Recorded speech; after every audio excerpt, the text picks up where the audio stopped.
All right, let's hope it works. Had to do a little fine tuning to the setup there right before the live started. Steve said I looked like an apple or a strawberry, so we had to do a little color correction. So it took a second, but I have rearranged my entire setup, so everything's different.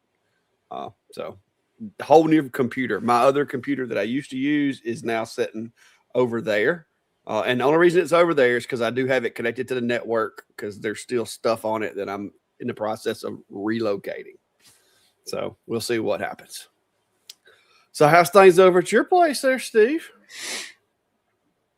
Warmer. Well, A lot of that's this. good. I have maybe less than half my yard has snow on it right now, so it's been warming up this week. Um, and trying to get back on the swing of things. With videos, did put out a video on some more office art using the X Tool P3, playing around some true flat plywood and some of the designs that are available in X Tool Studio. They have kind of their own marketplace where people can just share. You know, it's kind of like the Make Our World printables for 3D printers, but with lasers. People can share things, and they have it to where you can either share them for free or people can put a price on them and such. And it can be a nice way when you're feeling like just, like creative block. You need to, play around with someone else's design to maybe get some ideas going, or even just someone else has done it and why recreate the wheel. So Yeah. did some play with that. Also wanted to play with the cherry veneer true flat. They sent the pack with that, and that's one of my favorite hardwoods to work with is cherry wood.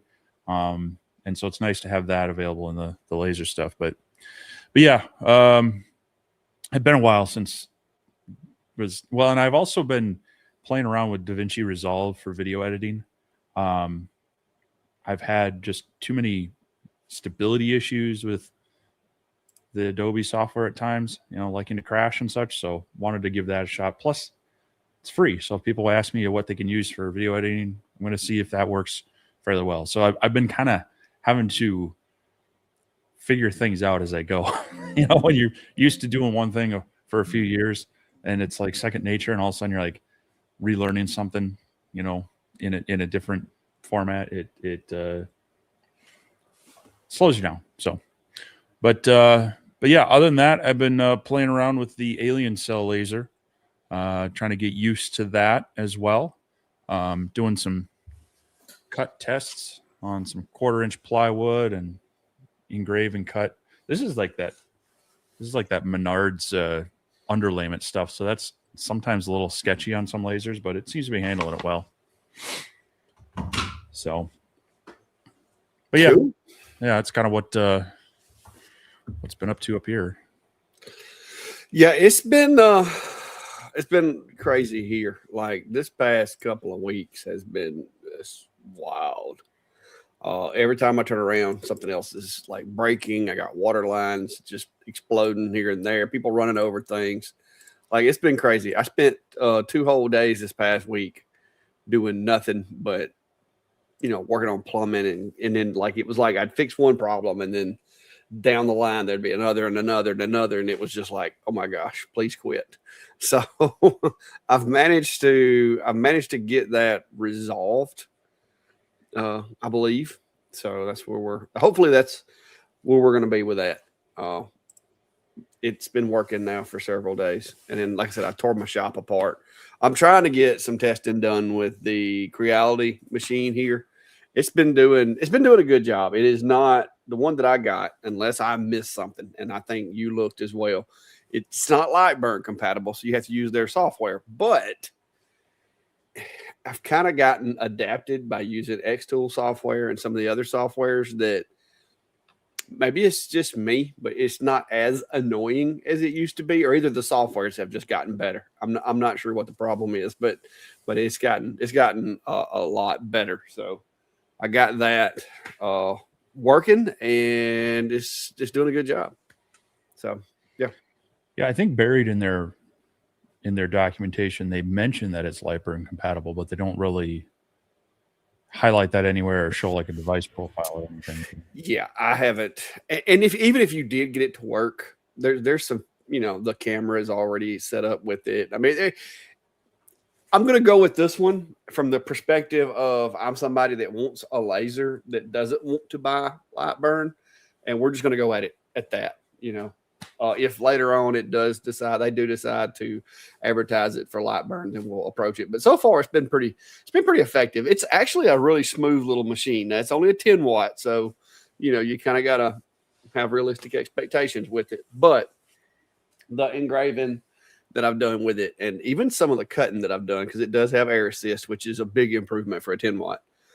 It's done a really good job so far. Their air purifier, I'm really surprised with so far because it's actually working, and I've run it quite a bit with some basswood. Basswood can be a little loud when it's burning, so I haven't smelt any wood burning when I'm using it so far. So we're going to run it for a little while longer and continue through the video and see how it does. But it is built, their AP1, I think is what they call it, is built remarkably similar to some of the other machines from like the AP2. It's built very similar. The cartridge and the way that it's put together is different, but it does have like a lot more airflow through it as opposed to having, a little small hose that runs slam into a piece of pre-filter. So far, so good. I'm going to run it for a few more days and then probably going to take the box apart and look at the inside and see how well the filters are holding up visually. But so far, so good. Yeah, the trick on those is to get, a good couple days solid. I mean, like actual like 16 plus hours of runtime on those, because most of them I've played around with, they start out good and you're like, oh, maybe this one will work, and then you get a few days into some heavy cutting and such, and all of a sudden you're like, I did a couple of like really large engraves that didn't turn out great because I had my settings all messed up. But yeah, I put some gases through it so far, so we'll see. I'm gonna play around with it some more this week. They sent me the rotary and everything for it. I don't know if I want to do that in my first video. I may hold on to that and do the second video for that one because how does a rotary even fit in that thing? It has legs. You got to take the belly pan out of it.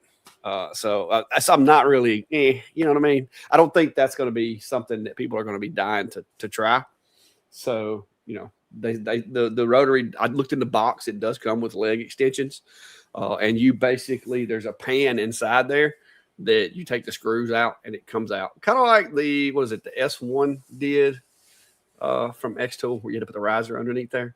So you take this pan out and then put the rotary underneath there. So, which is going to definitely modify the way that it handles the exhaust. Because right now it does a really good job with the exhaust. And as far as being enclosed, it's like this one, I have not found any leakage anywhere as far as light. So that's good. But if you take the bottom out of it, then, there went that. Yeah, that's the thing on some of these smaller enclosed lasers where they do that, they lift it up to use the rotary. I'm kind of like, it kind of defeats the purpose of that. And it's more difficult than I find most of those when you get that heavier enclosed laser, getting it up on those feet and such. So, I mean, no different than, say like the polar light. I've had to take the base out of that and lock it up to try to work with a rotary and such. And now you've got, this wide open area for light and smoke such. So, but I mean, it's also, people, like you say, it's for a beginner laser. Someone wants kind of an all-in-one design. They don't want to buy extra software, and maybe they're going to occasionally do tumbler for themselves or friends or family. It's nice to have that option, but just don't be doing it on the dining room table, like or the coffee table, like some of the ads show. Yeah. Brian, it's the same lighting as I usually do. It's just some of my camera settings aren't exactly lined up the way that I had them. But this is exactly the same way I've had the lights for the past year or so. It's just some of my settings are not where I had them on my other computer. So I'm having to play with that as we do our thing. Like I'm constantly like, there goes the ISO. See, I can brighten it up. but I don't want it to be overdone. So I'm just trying to get it to where I like for it to be. I like for the background to be the background and not like it all look like a foreground. That's, I guess, the artsy part of me. But I don't want it too dark or too bright. We'll see. And also, I'm a stickler about, I don't like for it to smear. You get the ISO messed up, and it'll messes everything up. But we'll get it all fine tuned. It's just going to take me a little while to get it back like I like it. There we go. I think that's about. I think I'm getting close. I'm getting close right there. So put it on auto. See what it does on auto. Yeah, there's auto. Auto's not doing bad on this machine. We'll run it a little while and see what happens. See if it messes me up.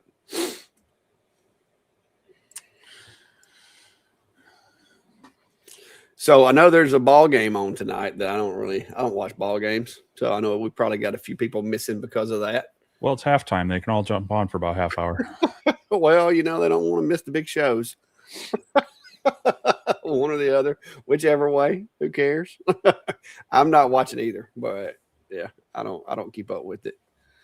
So I think that's about how does that look? Do I still have that peachy? Still really dark. Is it? You can't really. I mean, like you can't really see your lasers behind you. I mean, they're like just really dark in the background. On the screen that I'm looking at, I can see them. No, it's coming through a bit dark. So well, let me play around with this. Yeah, but I mean, I can brighten it up, but it's going to be washed out. Yeah, it's just washing me out now. I don't know. There we go, 50. So, Brandy, you're saying flowers will be fine. I'm under strict rules not to bring home flowers that'll die. So if I bring home flowers, they got to be ones that can be planted in the yard. So otherwise, it's just a waste of money. Yeah, I don't do flowers that much myself. I know you also kill favorite trees. Yeah. Oh, there goes high range. Let's see what high range does. Did that help? Yeah, it looks better actually. You can actually see the background. Yeah, I'm trying to find it. Okay, it does look better on the other screen too. So I thought my bottom screen, maybe it's my bottom screen's brighter than the top one because I've been using the bottom one to adjust everything. I thought the top one wasn't bright enough. So maybe the top one is the one that is actually correct. But okay, well, it's starting to get a little washed out on my forehead. Fumpinator's asking, I have a Recreate Vision 20 watt. Do you recommend turning off air assist unless cutting? Not really. Ideally, when you're engraving, it's good to have a little bit of airflow as well. If you don't have that on, it can actually encourage it to like spread those vapors a little bit, and you can get a little more of that kind of the vapors landing on the outside the engraved area that you got to clean up. But if you don't have it on, you also risk that smoke and vapors getting back up into the cone and near the cover lens, which then it will get stuck on there and it can actually degrade that lens, cause you to either clean it more often or actually break it. So it's ideal to have a little bit of air moving to keep kind of positive air pressure, pushing that stuff away from the lens cover. So you don't need a lot of air when engraving. But I like to leave it on anytime I can, just to preserve the lens from getting dirty. It'll help your engravings be more consistent. Yeah, in a perfect world, in my opinion, you need very low for engraving and then high for cutting. So does that look better? Yeah, it looks. The top monitor is. Look, maybe I need to fix this monitor. Yeah, you don't look like you're in a cave. Okay. Well, I was using the bottom monitor thinking that it was the one that was normal. I didn't realize maybe it was the top monitor was the one I needed to been using the whole time. Let me see if I can see. Oh, this one's got a different control. Yeah, Ryan, he's doing better in the playoffs than he did for us. So happy for him. Sad that he's not with the Vikings, but hopefully he continues on and actually puts it into the end zone the second half. So we'll see.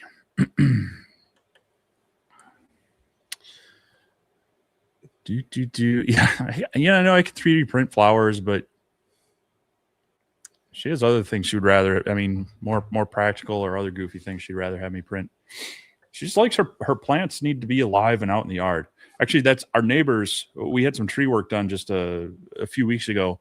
I needed some oak trees trimmed. My neighbors had a big maple tree that was overhanging our house and their house, and it was too close to theirs.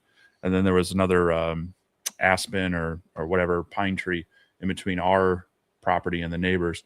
So we had a tree company come in and take all those down. And now Carl's kind of excited because it's opened up more of the yard to have the appropriate light, the sunlight, to be able to plant more stuff. So, which it's fine. The boys aren't out there playing as much anymore. And as long as it's not a hassle to mow around, I don't care. So, but yeah, that's usually a Mother's Day thing is instead of, buying anything else, it's off to the nursery for more plants for her stuff. So all right. I think I got her all where I want it now. What else we got? So the question is, how do you turn down air assist and light burn? You can't. Light burn can turn it on or off. Right now, those are your options. If you have a relay in your laser that allows you to do that, basically you can turn it on or off. But you can get a dual source solenoid that when it's off, it actually has one line that basically is always on, and you can put a low pressure line through that. And then when you have light burn switch it on, then it will switch over to the other side, which you would have dialed up to your higher pressure. And that's kind of a way to get dual in a laser that if it has that capability to add that solenoid and that relay. But a lot of lasers, a lot of like the diode ones, they won't necessarily have that unless they have a smart relay built into their own software, like Xtool S1. If you have the right air pump, Alien Cell has that on theirs. Trying to think, there's a few others that have it more software controlled, that it'll turn it to a certain setting. Otherwise, a lot of them you'll either have the knob that you can turn manually, or they just have the on and off. Yeah, the only ones that I have that have multiple, like multi-powered, is going to be the Xtool series and the Alien Cell, because like you can set them on percentages of output. Like you can customize your air assist output on those machines, which is pretty cool, especially if you're doing like an image engrave. A lot of times, depending on the medium, I like running a little more air on an image than I do on a regular vector, because it kind of helps move that dust off of the material. So sometimes you can get a more consistent shading and stuff like that. So depending on what the material is, sometimes I like running a little more air on the engraves than I would on like a vector versus an image. So Yep. Uh, Harold's asking, when doing subsurface engraving with an F2 Ultra UV, is there any reason to use AP2 since there's no smell or smoke? I can't think of any. No, I mean, because it's a contained, unless it cracks. If you're subsurface engraving, there shouldn't be any particulates created. Yeah. Now, if you're doing on the surface, I can tell you from fact, if you're surface engraving glass, it creates a really, really fine powder that almost looks like baby powder. And I would not want to be breathing that. So I would definitely run it if you're doing surface engraving. But subsurface, it's not creating any kind of particulates. Shouldn't be. Or you're doing something entirely wrong if you are. Yeah. The surface stuff, you'll get that silica dust, and that's a no-no for inhaling that. So yes. Kevin Rich is asking, how often do y'all change out your water in the laser chiller? I changed mine today and it was very clear. In theory, in theory, if it's a sealed system, it should be clear. It should be clean. With no sunlight to it. That being said, if you just put straight water in there and you don't add anything else in there, there could have been some contaminants, and you could end up with some like algae or other things that could be growing in there. Some places will tell you every 6 months or every, season change, if you're up here in the northern environments and you want to run antifreeze in the winter, but just straight water in the summer, a 6 month kind of thing would be good. But yeah, I've noticed the same thing. If I drop in a little bit of that RV antifreeze and I also drop in just a little bit of this algae cure, which helps kill off any possible contaminants. I don't get too worried about changing it out too often unless I feel there's a reason. If I'm doing maintenance on the tube and I got to disconnect it anyway, maybe I'd do it then. But here at best I would do it maybe once a year in the springtime kind of deal. So.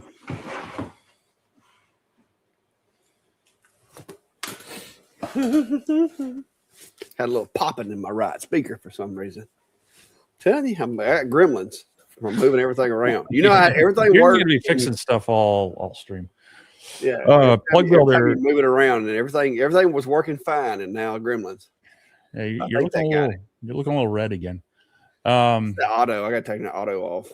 Plug builder finally pulled the trigger. An Ohmtech 60 watt 20 by 28 arrives this week. It sounds like a nice laser.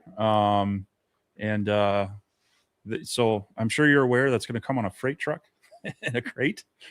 So just be ready for that delivery. If you have a normal driveway, a lot of times the drivers will just pallet jack it into your shop for you. I don't have that luxury because my shop's on the alley side. It's not on the street side, and it's a dead end alley. So it's really tough. Although I've had semi drivers say, well, I can back it up there. I'm like, I'm sure you could, but it's a long alley at dead ends at my place. So I usually just have them drop it onto my 5x8 open trailer, and then I'll wheel it around. But if it was ever too heavy that I couldn't lift it off myself, I'd be in trouble. But yeah, I think you'll have fun with that. And hopefully that all goes well for you. Ethan Kohler's asking, how do you keep a basement warm if no good air conditioning? Yeah, one of the nice things about a basement is it tends to keep a more constant temperature, but it's usually cooler. So I have one of those electric oil-filled radiators that I just will kind of run in the background. I also did in my shop area, I opened up a vent off one of the trunk lines to actually bring in some air. So yeah, you might want to talk to an HVAC person. They might be able to see if your system's sized right to just even add in an outlet down there. Otherwise, it's just the sealed oil-filled radiator. I run that on medium or so, and it usually keeps a decent space warm enough.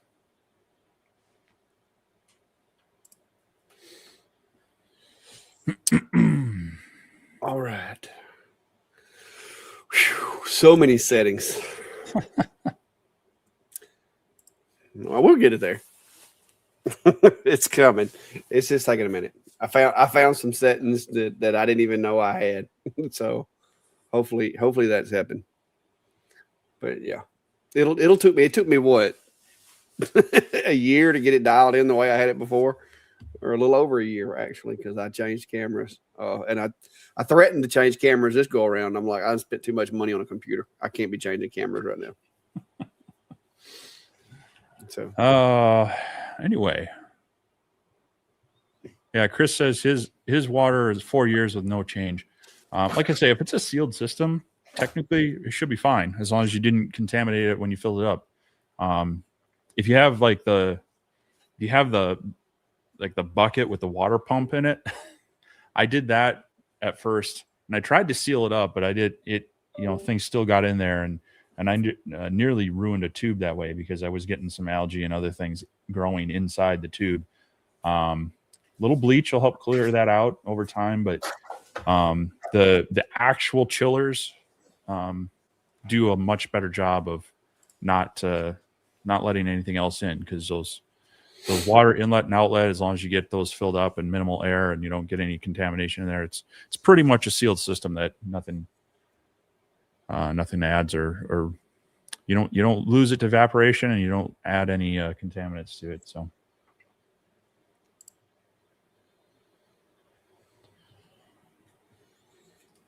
Ethan's asking, how often do you change a filter for a warmer room temperature? I'm not sure what kind of filter you're looking at.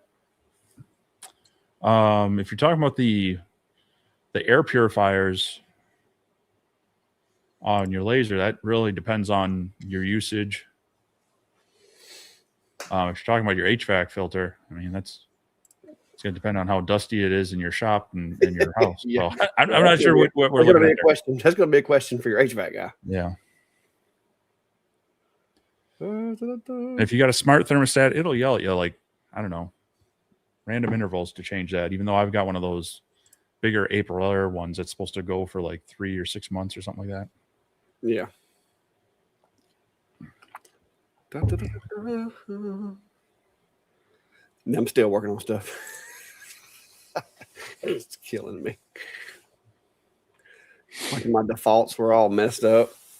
But yeah, it's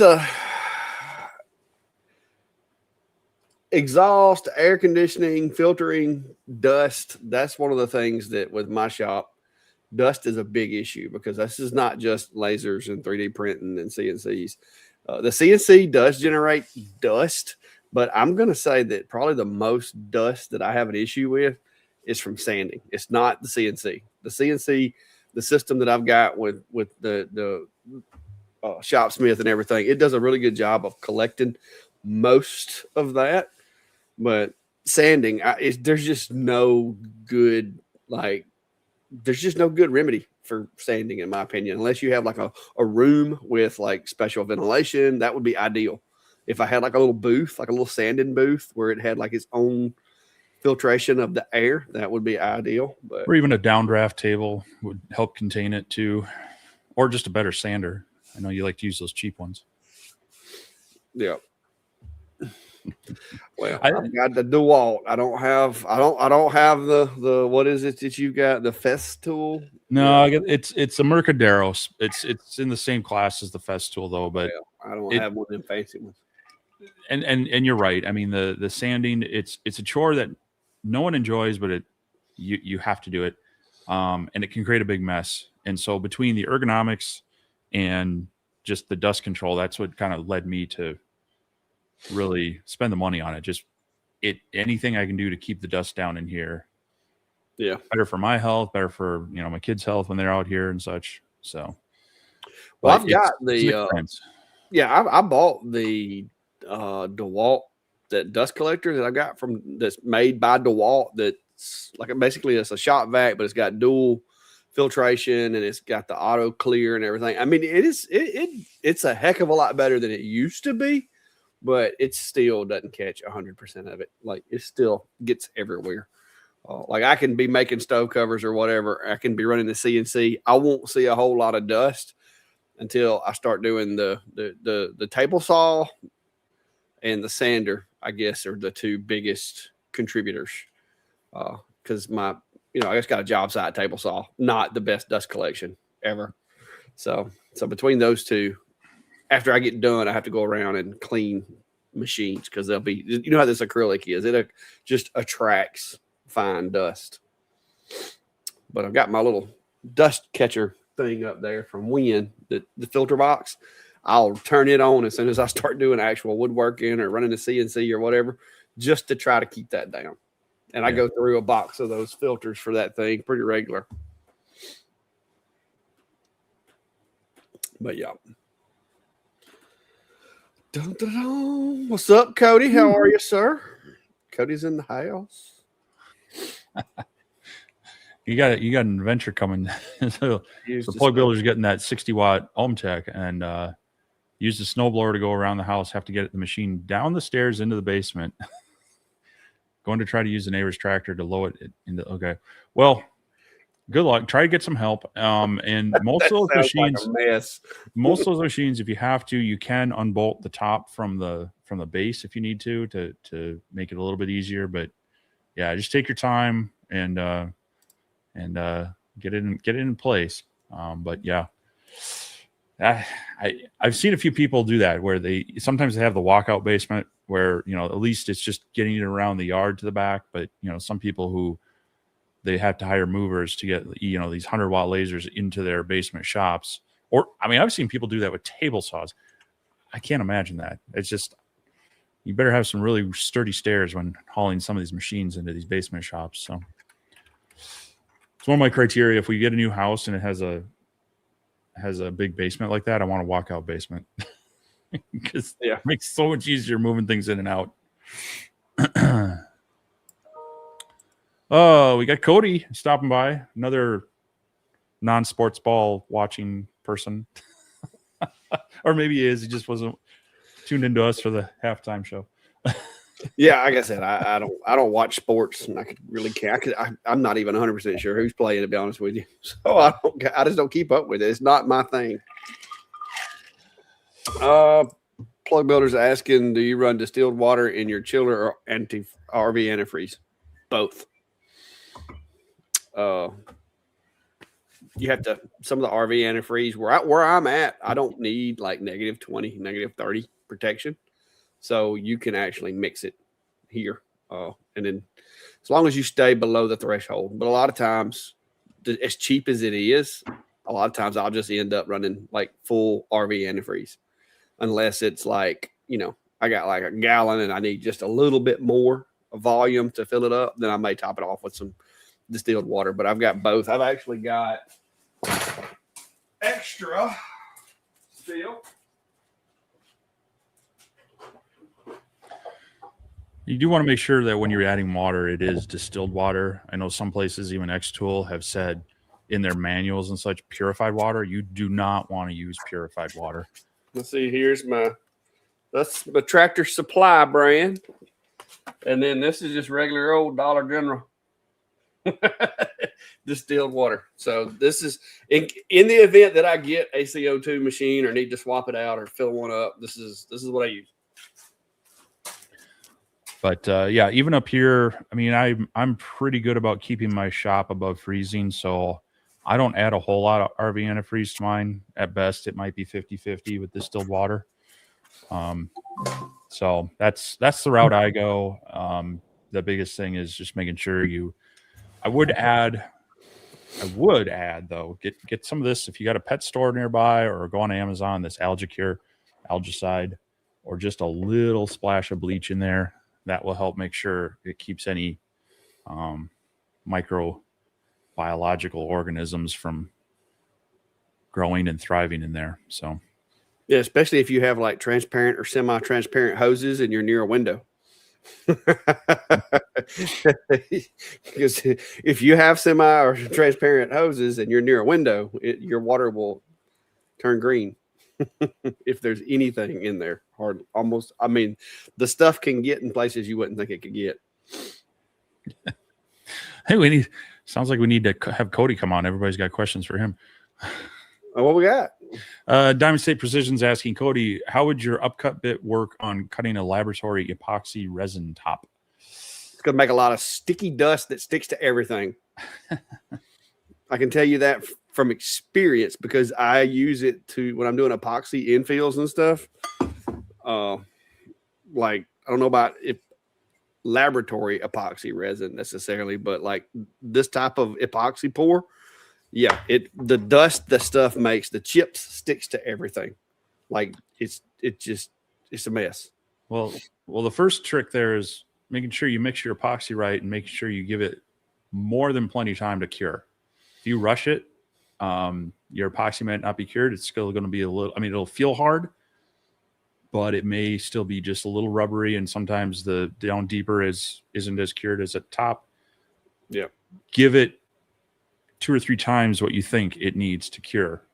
Because that you'll run into fewer issues with it being gummed up that way. Yeah. Mine never gummed. I've always waited, like most of the ones I've done, I'll let it sit for like a week before I start digging into it or sanding it or anything. Because early on, I tried to sand some epoxy too soon. Mm-hmm.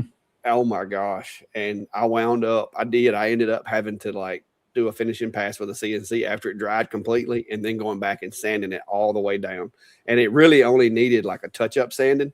But after I hit it with that sandpaper and it wasn't completely dry, it did not bode well. So yeah, It says they're factory made tops, 1 inch thick and hard. So yeah, as long as they're cured, that should be okay. You know, the upcut is going to help extract the chips. If it's a well cured epoxy table, and there isn't any, I mean, if it's a laboratory one, it should be degassed. It shouldn't have any air pockets or bubbles in it, so it should be okay to not chip out. But that would be my biggest concern is if there are any imperfections in that epoxy, getting some chipping on it. But having not tested that myself, can't really give you any recommendations on it. But maybe Cody's got some people that he's worked with on that could give you some speed and feed settings and whatnot. But yep.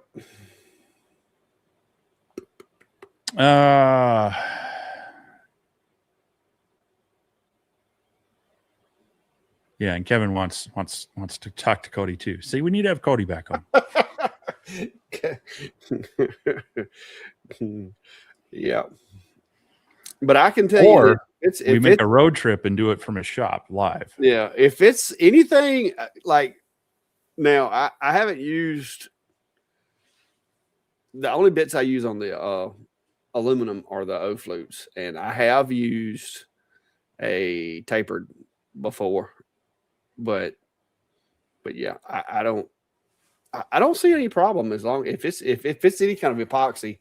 Like I said, other than the dust management, just be prepared for that because it sticks to everything. I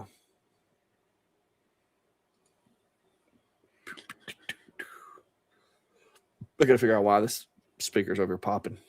I wonder if it's in the system or if it's just that speaker. I moved the speaker around. It's probably a cable laying. It's probably my audio cable laying too close to some other cable that's back there, and it's picking up some RF because that's what it sounds like. It sounds like a little pulse of RF. I don't know why that reminded me, but this is years ago. It's driving me nuts. I was at the local Best Buy store, and this is when, back when you had the whole stereo set up with the receiver and the DVD player and the CD deck and all that such. And so I needed to get some new cables for it. And I was asking one of the, college kids that was working there, they're always asking, whenever I don't want their help, they're always bugging me. When I do need someone to pull something out of a case, they disappear. But of course, he asked me, like, hey, can I help you? I'm like, oh, I'm just looking for some cables for my, to connect my new DVD player to my receiver. And he asked us, like, well, how long is it? I said, it needs 3 to 6 feet. He's like, okay, well, you'd be fine with either the fiber optic or the copper. But if it's longer than that, you're going to want to get the copper because the fiber optic could have some interference. I just kind of looked at him and blinked a few times. What? Yeah. Yeah, I just kind of looked at him and blinked a few times and said, okay, well, thanks for your help. I'll take it from here. Okay, I think that was it. Yeah, you got it fixed. Oh, no, it did it again. I don't know. Should I just see her and go? It's not that loud. It's just a really, really faint, like a little, just a little tiny, just static, just one little pop. I probably need to pull the line out and rerun it because it's running right behind one of my UPSs. So I'm pretty sure it's picking up interference. It's not doing it as bad. So I must be barking up the right tree. So. We'll see. It's a mess, man. I had to move everything over here. Like, I need more space. I need less stuff in my way and more space is what I need. Yeah, I'm getting to that point where I'm like, springtime comes, I'm gonna be having like a workshop garage sale or something, Yeah. These bigger machines that are hard to they're just not really easily reshipped. So I've been begging some of my friends who have been asking me about, lasers and CNCs and such. Because some of them, like you, I want to have them on hand, but I don't necessarily need them in my shop. So,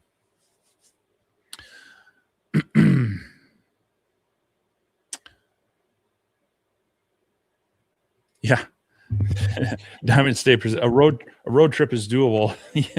It's doable, but for me to drive to Cody's place, it's about 23 hours of straight. I mean, that's just the drive time, let alone, pit stops for gas, lunch, and sleep.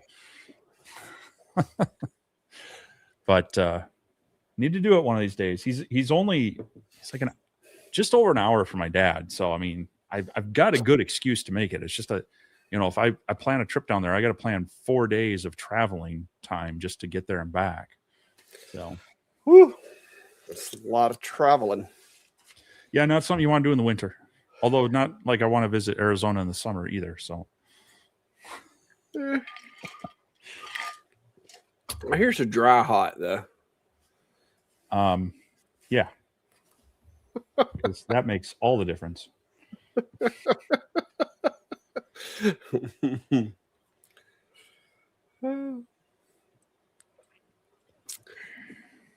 Yeah, so far so good with the most of the setup. We've got most of my bugs worked out. Getting there. Got another hour to work on them. Yep. Oh, so we got here. Yeah, Harry Hodge is saying you're talking about cutting epoxy, and all of a sudden I could smell it. Interesting. Haven't worked with it for a couple of days in the shop. At the other end of the house. Yeah, that's the thing with it, when you work with epoxy, and you mill it out. I mean, it's a lot of epoxies are like polyester resin, and so they can get static buildup. And so if you don't have a good dust collection on that, it gets everywhere. It starts sticking to everything, and it's hard to clean up. So definitely having a good way of capturing that. And then, of course, be careful opening your dust collection bag because the static will get that as well. So, oh yeah, that stuff. Like I said, epoxy, man, it's bad. It is terrible. Well, even just like if you're working with epoxy and the curing process, some epoxies are just they will drive you out of the shop with their their VOCs and such. So you have a good respirator. Yep. Let me see. Thumpernator said, someone asked about the Harbor Freight dust collector. I have it with a cyclone and a HEPA filter. Works great. Yeah, I used to have I think it was branded something else, but it was basically the same as the Harbor Freight, like 1.5 horse, I think at the time. And if you upgrade they come with like the bag filter. It's supposed to be good down to like, I don't know, 5 microns or something. But you can get the HEPA filter, which is similar to the one that's on my jet dust collector there. And then the cyclone as well to help separate things out. Definitely, they will work great. You don't have to necessarily spend a ton of money on it, but definitely, if you have a few shop tools or you're getting into a bigger CNC machine, you're going to use a lot. It's definitely nice looking at those.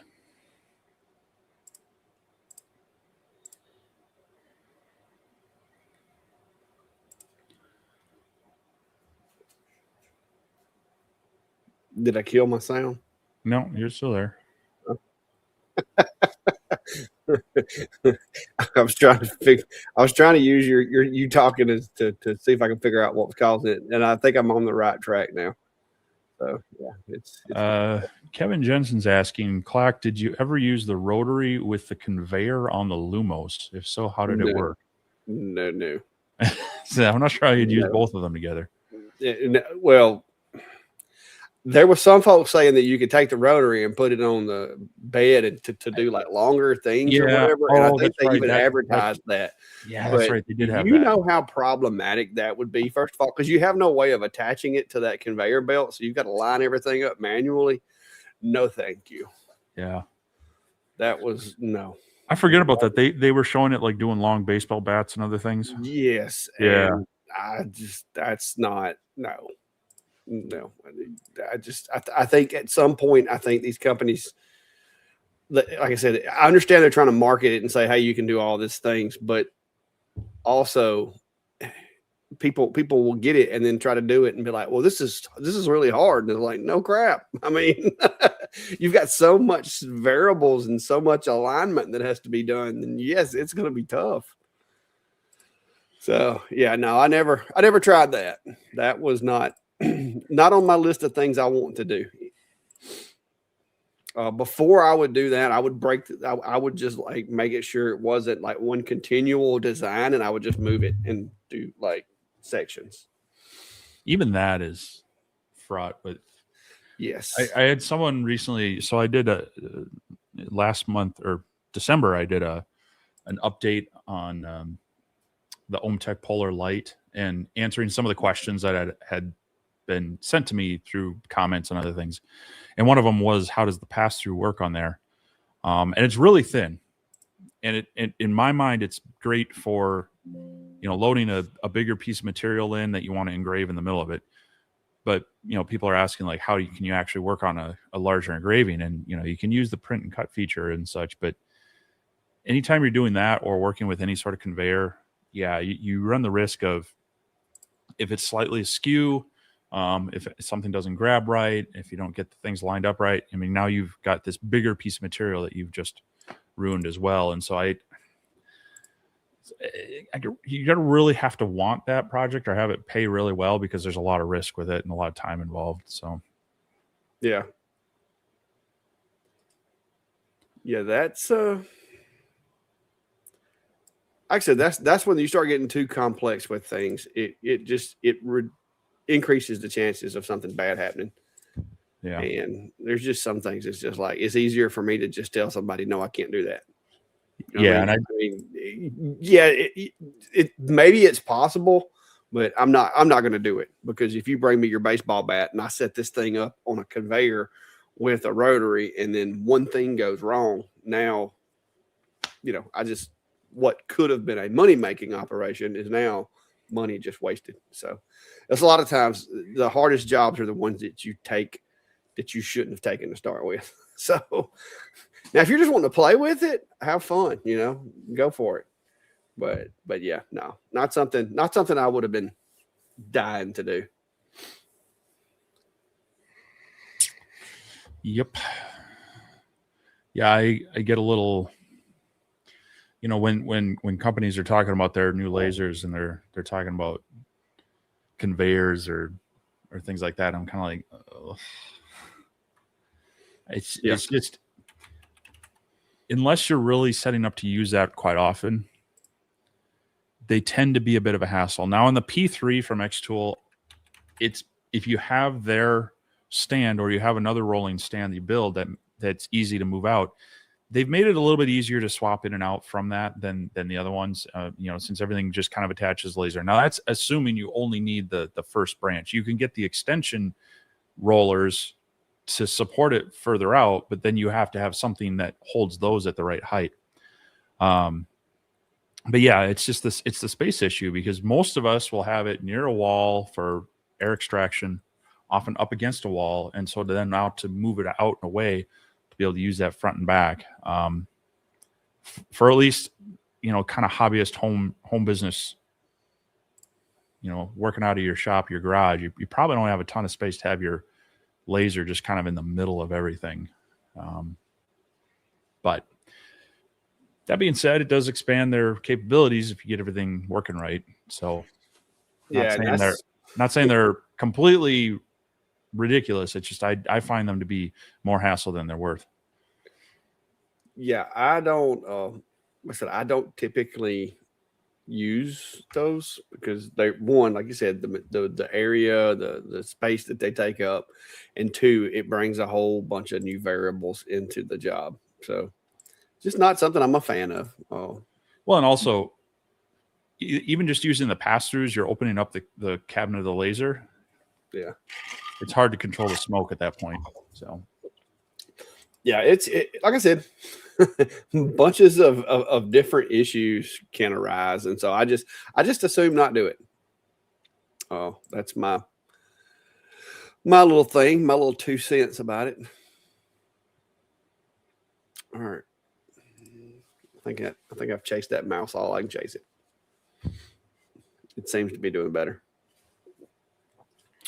Jared Grady's asking, any tips on using a CNC on different species of wood in the same project, one being Purple Heart? Do I just slow everything down to account for Purple Heart being so hard? You're only as fast as your slowest man.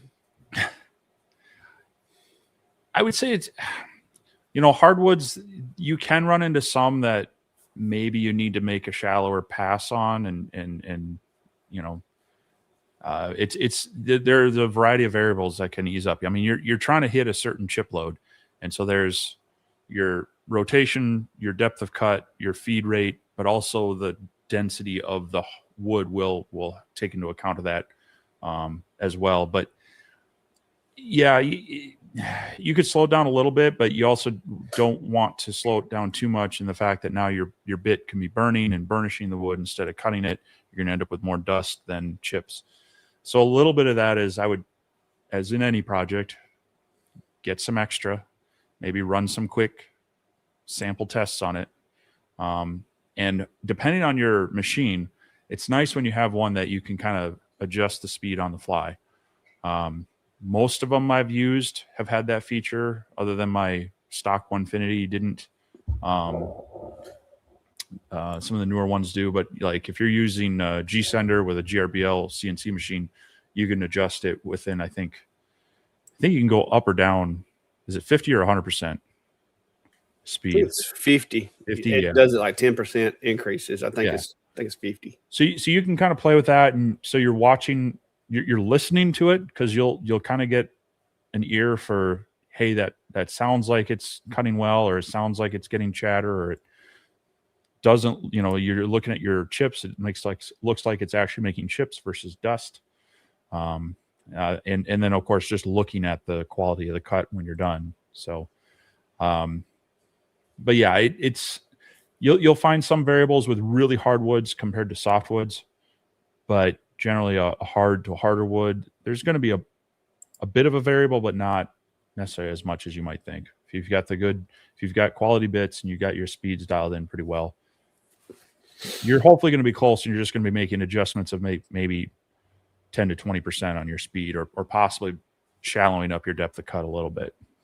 But yeah, it's one of those things that you kind of have to play with the material and your machine and the bits you're using, and do a bit of a test cut to kind of feel it out. Yeah, and a lot of times too, typically anything, if it's like not plywood or poplar or pine, everything else pretty much I run basically the same settings. Some materials I will change my step over a little bit. Like if I'm using, like, let's say I'm doing oak and then I go to maple.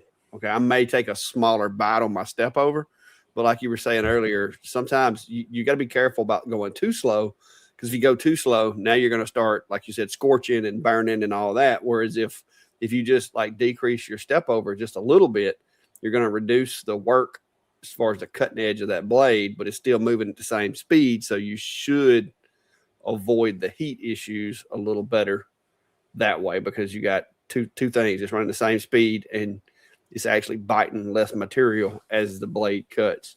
So I don't mess with the speeds as much. Like a lot of times I'll go too slow and I'll have to add 50% to it as it's cutting, because I'm real conservative on my step over a lot of times and my depth of cut, because I want to try to minimize tear out, because there's nothing I hate than more than, sitting there running a good job. And let's say I forgot that the grain was running this way, and I've got my job set up to where it's basically going with the grain. And if you go too fast and try to take too big of a bite, next thing you know, you got like toothpicks flying off of your material as it's going through there. So it to me, I'm very conservative. I got more time than I do material most of the time. So I just take it slow.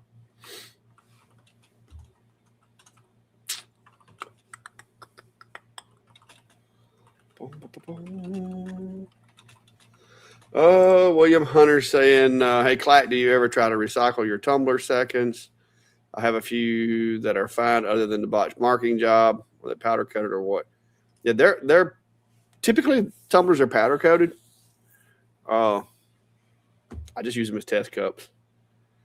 Like I'll spray paint them, I'll wrap them with painter's tape, whatever, just to test to make sure I've got the logos right before I put a nice new tumbler on there. So even if I've got one, and let's say it's the same size as the job that I'm doing today, I'll wrap it in painter's tape or hit it with some spray paint and run the job on it, just to make sure that I've got my taper and my proportions right before I put a nice one in there.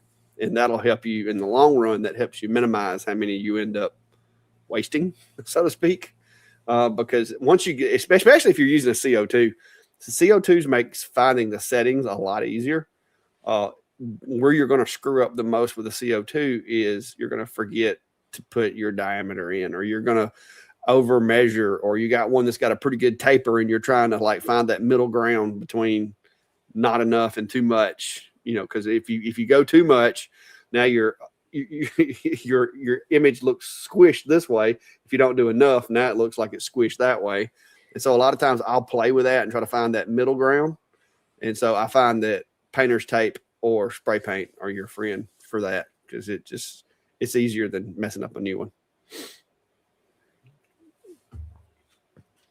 But you can still drink out of them, even if you mess them up. So like around the shop, literally, do you really care if it's got messed up graphics on it? Like most of these, I typically don't use the ones that are all messed up, but I'm not against it. But I've got so many tumblers, because like I'll do a video and they'll be like, "Oh, can you show it doing tumblers?" And I'm like, "Okay." And so I've got so many of these, it's not even funny, because this is just a popular thing that I do. I've started doing other stuff now. Yeah, I mean you can get the blank stainless steel ones, and sometimes you can find good deals on those. A number of years ago, Harbor Freight actually had them. You can get them for like $5 a tumbler. But then recently, I've even seen at Michael's, they'll have a few colors and or the stainless steel ones. And if you catch them at the right time, they're on sale or clearance for $5 to $7 a piece. Good to have for just dialing in maybe a graphic, or in our case, maybe testing on a new machine with it and such. But yeah, when you get into the powder coated ones, you can only run them so many times. Yeah. When you're testing the actual like removal of the powder coating, you can paint over them. Sand these down and make them bare stainless. Yeah. But if you're using a blue diode and you're playing with settings, a lot of times you're going to actually discolor the metal, and so you can get the coating off of it, but you're still going to be able to see the ghost of where you engraved it, because it does actually, blues especially will change the color of the metal if you're not careful.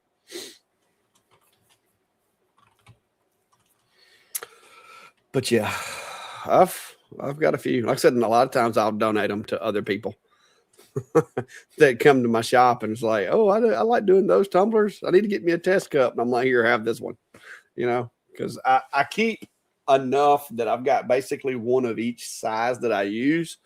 But occasionally, I'll get something new in. Yeah. You see my project I was working on today? They're in between clear coats right now. Yeah. So I did something orange today. Did you? Yeah. Cool. Well, I was trying to film inside a laser, and I looked at the footage, and it was, blindingly purple. Yeah. So you made you a camera filter? Yeah, I should probably make something that it would slide into, but I just have some. I was going to say, I can't believe you didn't 3D print you a little bracket for it. I mean, the tape works, and I had it, and I didn't have to wait. Hey, if it was me, it'd be painter's tape. I use that for everything. Well, so this is called Blender. It's actually a medical tape. Oh. But in the model aviation hobby, especially with like electric airplanes and foam airplanes, you use this as like hinge tape and such. It sticks really well, and it's flexible. It doesn't come off easy, but it can come off. And so I have just a ton of this because I used to stock this for when I made kits and I'd go to events and sell them. I'd have the glues and the support material to everything. So I have so much of this stuff. Yeah. But yeah. So yeah, little scrap piece of laser safe acrylic, and the CO2 blasts right through it. So yeah, that stuff, if it's actually laser safe, I've cut that before with a blue laser, and it actually cut pretty good. As long as it's actually the laser safe stuff, it seems to do pretty well. I tried some regular orange acrylic, and it didn't work so well. But yeah. What is it I made? I made some brackets out of it. Yeah. I think they're over here.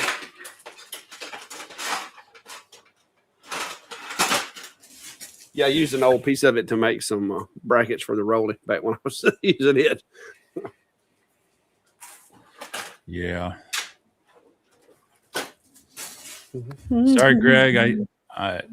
No, Patriots are doing just fine. Now, we're experiencing field goal bowl and not a Super Bowl, but hey, however the Seahawks want to win it, I'm fine with that. Well, anyway, so what else you got the grips you're working on? You just put out your 40-30 video. What else you got in the well, I've got more coming. Like I said, I've got the Creality. They sent me the Creality with the roller, which I'm probably going to wait on next video for that because I don't want to disassemble it right now. And then I've got their air purifier. I've got an ASMR 48 watt around here somewhere that I got to do. And then, of course, the elephant in the room, so to speak. I have the Atom Stack Glacier enclosure that I've got to get around to. But I've got to wait until I get some room cleared out to do that because we both know that thing is massive and takes up too much space. I have made arrangements for it to have a place to live once I get through the video. And so it's going to be here briefly. But yeah, it's going to be, we'll be playing musical lasers because I've got some other stuff that may or may not come through.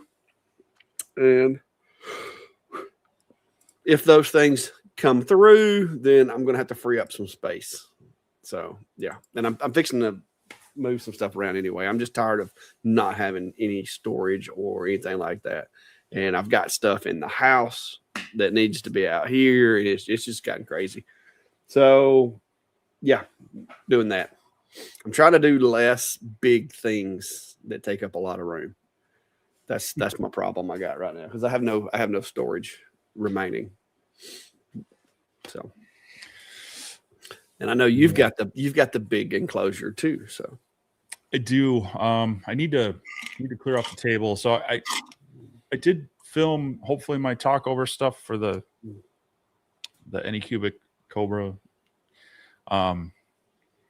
But I need to go through that edit and finish it up, make sure I covered everything I felt I needed to without making it too long. So we'll get that out, and then that will clear off that bench, to which I have two larger projects that might need that.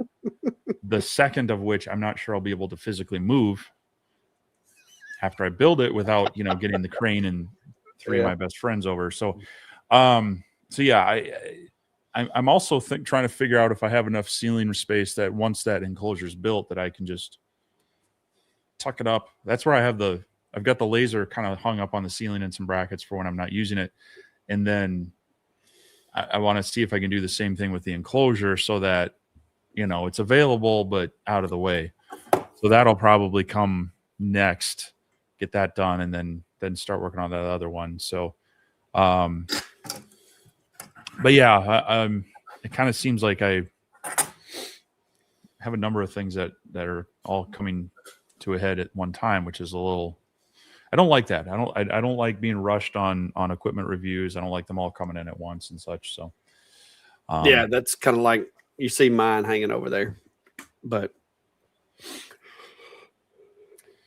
yeah. So we'll see. I got to get through those. I do have some other projects. One of them that was in the works that I still just need to finish up the design work on. So that'll be hopefully fun. It's going to combine laser cutting and some 3D printing and some painting and some LED lights and maybe even a little sound module. We'll see. I hope it works when I'm done. yeah, I've got, like I said, once I get this this machine box put together, the enclosure, it's got to go somewhere. I have zero room anywhere. Yeah. Yeah, that's well, like we've said, it's a really nice machine, but you got to have the space for it. So.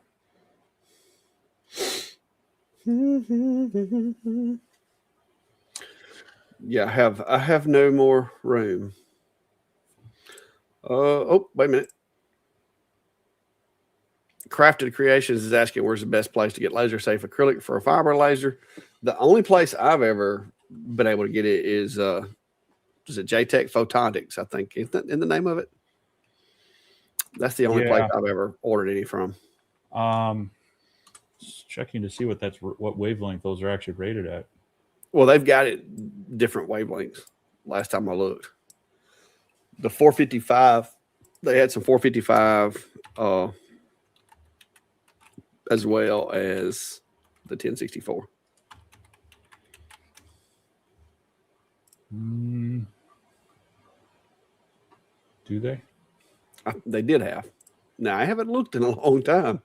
I don't know that they do. Most of their stuff is just the orange 250 to 520 stuff. Let's see. Safety gear. 50 to 520, 50 to 520. Okay, maybe they don't have it. Was it Cloud Ray? Was the other one maybe? Yeah.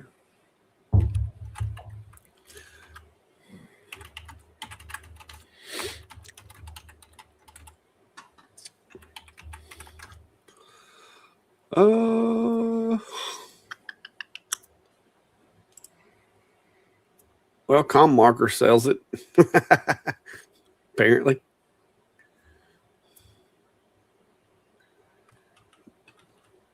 OD6, $89. Woo. Yeah. Yeah, there's a few places that sell it, it appears. But it's not going to be cheap. You may just find yourself wanting to build a plywood enclosure and call it done.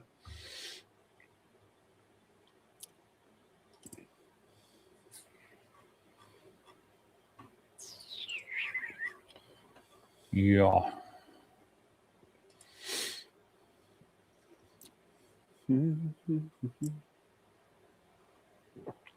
This will be a question for you. David says he has an old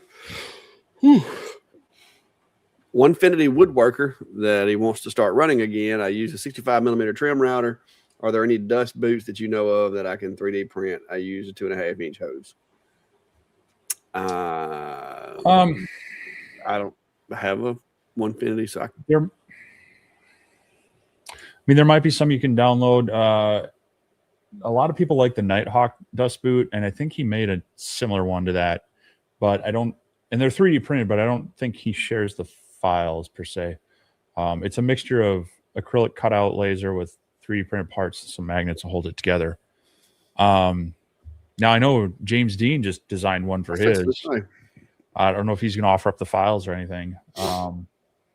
But yeah, so I mean, there's some basic ones out there. If you just search on Maker World or Printables or one of those, you can find some. They just basic ones that clamp onto the router. I haven't tested necessarily too many of those.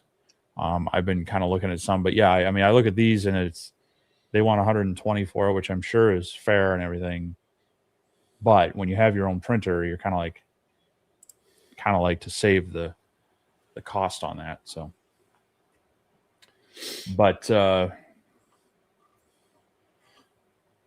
I don't have any good recommendations on that are like free downloads right now. So, yeah.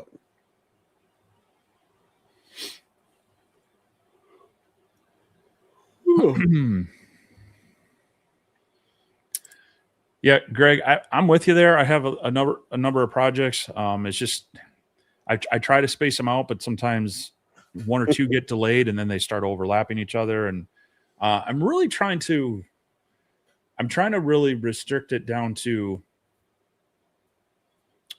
things that are either, quality but budget minded.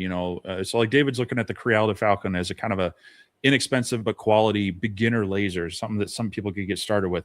Trying to focus on those where it's that balance of inexpensive to get started with, but still decent quality, and then also the kind of the unique, the innovative products. Yeah, there you go, innovative products that are actually new. So like the alien cell laser, I mean, it's not built on GRBL, it's built on the Linux.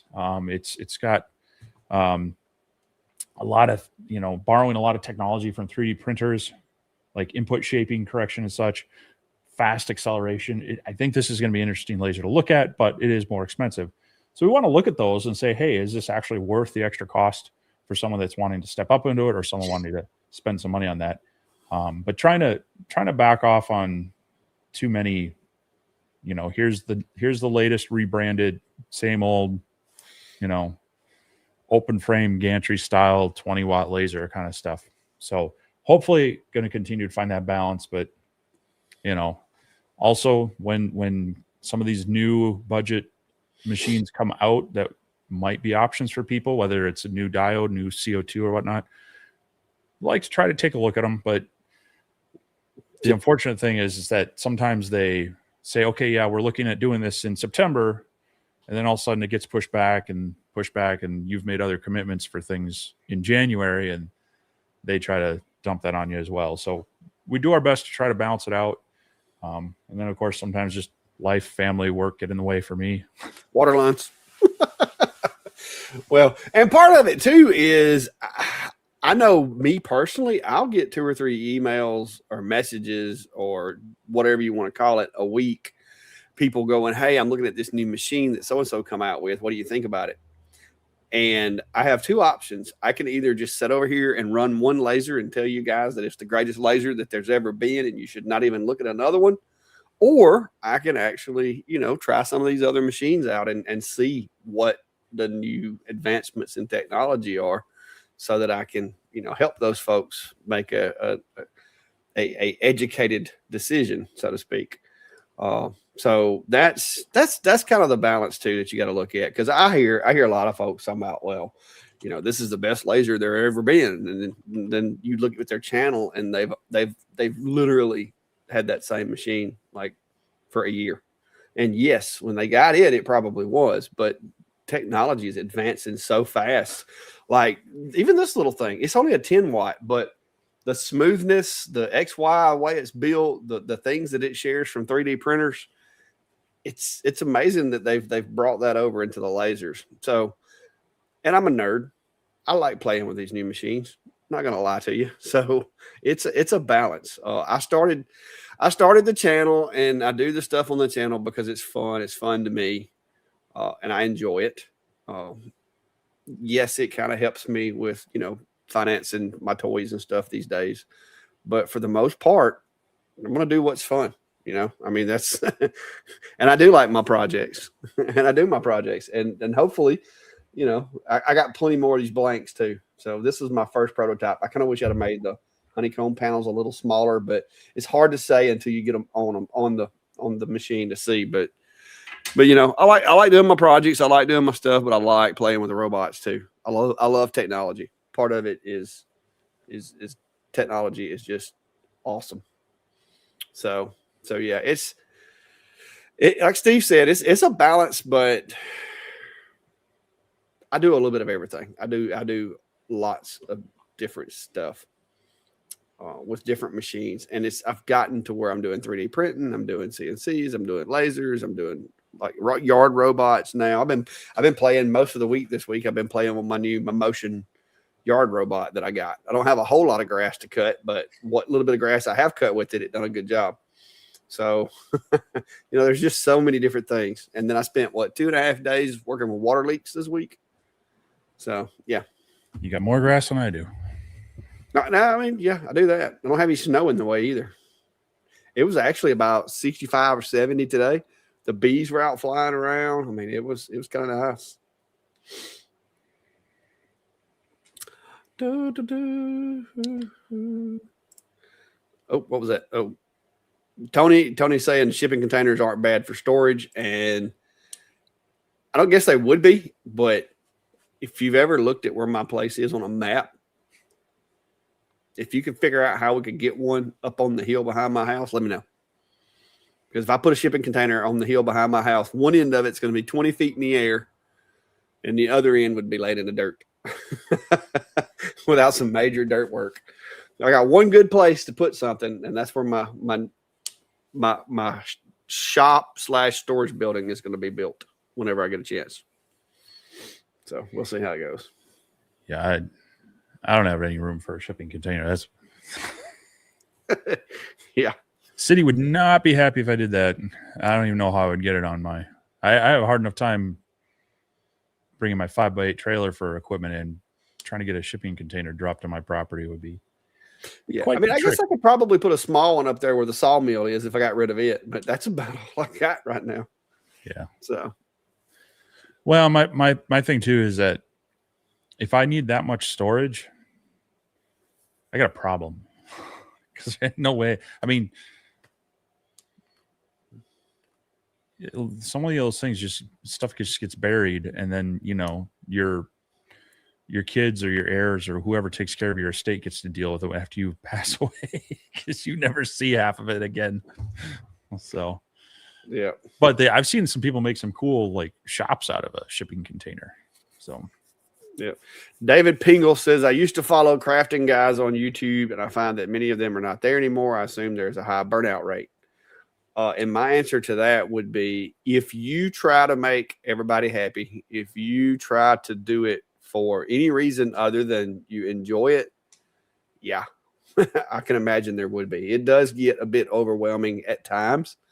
You have to have that personality to where you have to, when you started doing this, you have to make sure you realize why you started doing it and what your reasoning was, and don't get drugged too far away from that. That's the one thing that I would say, because when I started doing it, I was doing this for fun. It's not a job. I'm not trying to get rich. I'm not trying to be the next, Mr. Beast or anything like that. It was for fun. And I think as long as you don't lose sight of that, and you just try to, maybe you're having fun, but you do want to have an emphasis on making a little bit of money so you can like go on trips occasionally to Las Vegas and stuff like that. You just have to make sure you maintain that balance. You don't get too far into it. And then some folks, I think, try to go too hard, too fast and get in over their head. And then others just simply let the opinions of other people dictate what they do. And it can wear you down. It's just like, nobody's ever happy type thing. So there's a lot of different angles to look at it from, but yeah, there is definitely, it's one of those things that takes a lot of input to get it going, and it takes even more to keep it moving. Because once you get it rolling, everybody's like, oh, once I get my channel monetized, okay, yeah. But you have to keep paddling. You have to keep, it's like going on an upriver excursion. If you quit paddling, you're going to end up back in the Gulf. I mean, so it is a lot of work. So if you don't truly enjoy it, and if you don't get up in the morning wanting to do it, then yeah, it'll burn you out. And that's one reason why my stuff that I do is mostly because I want to do it. I enjoy it. It's the things that I like doing. So you just gotta, it's easy to be motivated if it's something that you enjoy. If you ever get it to where it's not something that you enjoy, motivation will fall quick. So I don't know. That's my 2 cents from my little short time of doing this, because I've only been seriously doing this for like 3 years now, a little over 3. So before that, I was literally just playing, and I still technically just play. I do want to make a little bit of money because now I'm retired and this is kind of all I do. But most of the money part of it comes from things outside of content creation directly. Like I still do projects. I still have customers. I sell files, different things. So it's cool. Well, I hope my audio is not cutting out for nobody else. If it is, it's internet related. Well, it's not on this end. So speaking of that, this popped up on my Facebook memory. 4 years ago yesterday, I posted the X-Tool D1 video. And I've had my YouTube channel for way too long. It was monetized, and then I stopped doing it because that was back when I was doing more model airplane stuff. And then they changed their monetization metrics, and I actually was demonetized. for a while. And so this was a video I posted just like you're saying, it was just for fun. And I wasn't getting paid for it or anything. So but that was 4 years ago, and I definitely feel that where other factors can, it's hard to say why people quit. Sometimes they'll tell you why they quit. Sometimes they just disappear, and they're just sometimes good intentions. You want to do it, but other things get in the way, or like you say, you lose that passion for it. But yeah, so that's definitely for me. I try to find the balance. I try to pick things that I want to do. And some months, like this past month, it just gets quiet for a bit because life gets busy. You get sick. You got to get caught up on a few things, and sometimes you just have to take a few days to say, you know what, I can't sit and stare at that computer, edit that video, or I can't get out in the shop this week just because of other things. And which, if you're doing it as a business, that's not good. Consistency is definitely a key on any of this social media stuff. But for me, it's still, I take it seriously as a side business, but it is a side business that, other things come first. So. Yeah, that's kind of where I'm at. I mean, since I retired, yes, this has been more and more a part of what I do. It's something to keep me busy. So it still gives me purpose and something to do every day so that I'm not just sitting around bored or coming up with harebrained things to spend money on because I'm, got nothing else to do. So it does help keep me occupied. It is something that I really enjoy. I enjoy the technology. I enjoy, making things. I like making stuff, period. I like technology. I like the robots, the electronics. I like figuring these machines out, and I like helping people answer questions that they have. So, it's a good fit for me.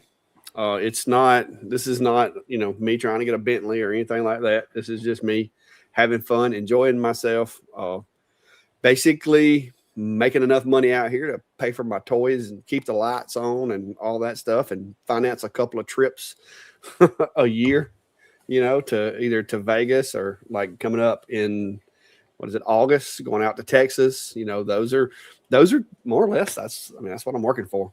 Just to finance my own fun shop stuff. Because, for the moment now, eventually, maybe it gets bigger. Maybe it doesn't. Financially, I still get paid to stay at home now. The state puts money in my checking account every month. So there's that. But yeah, it's not as easy as some folks think. And I've got friends that have channels, want to have channels, are considering having channels. And that's the one thing that I can tell folks is it's don't have expectations, have goals, but don't have expectations, because you will be disappointed, and understand that it is a lot more work than people see.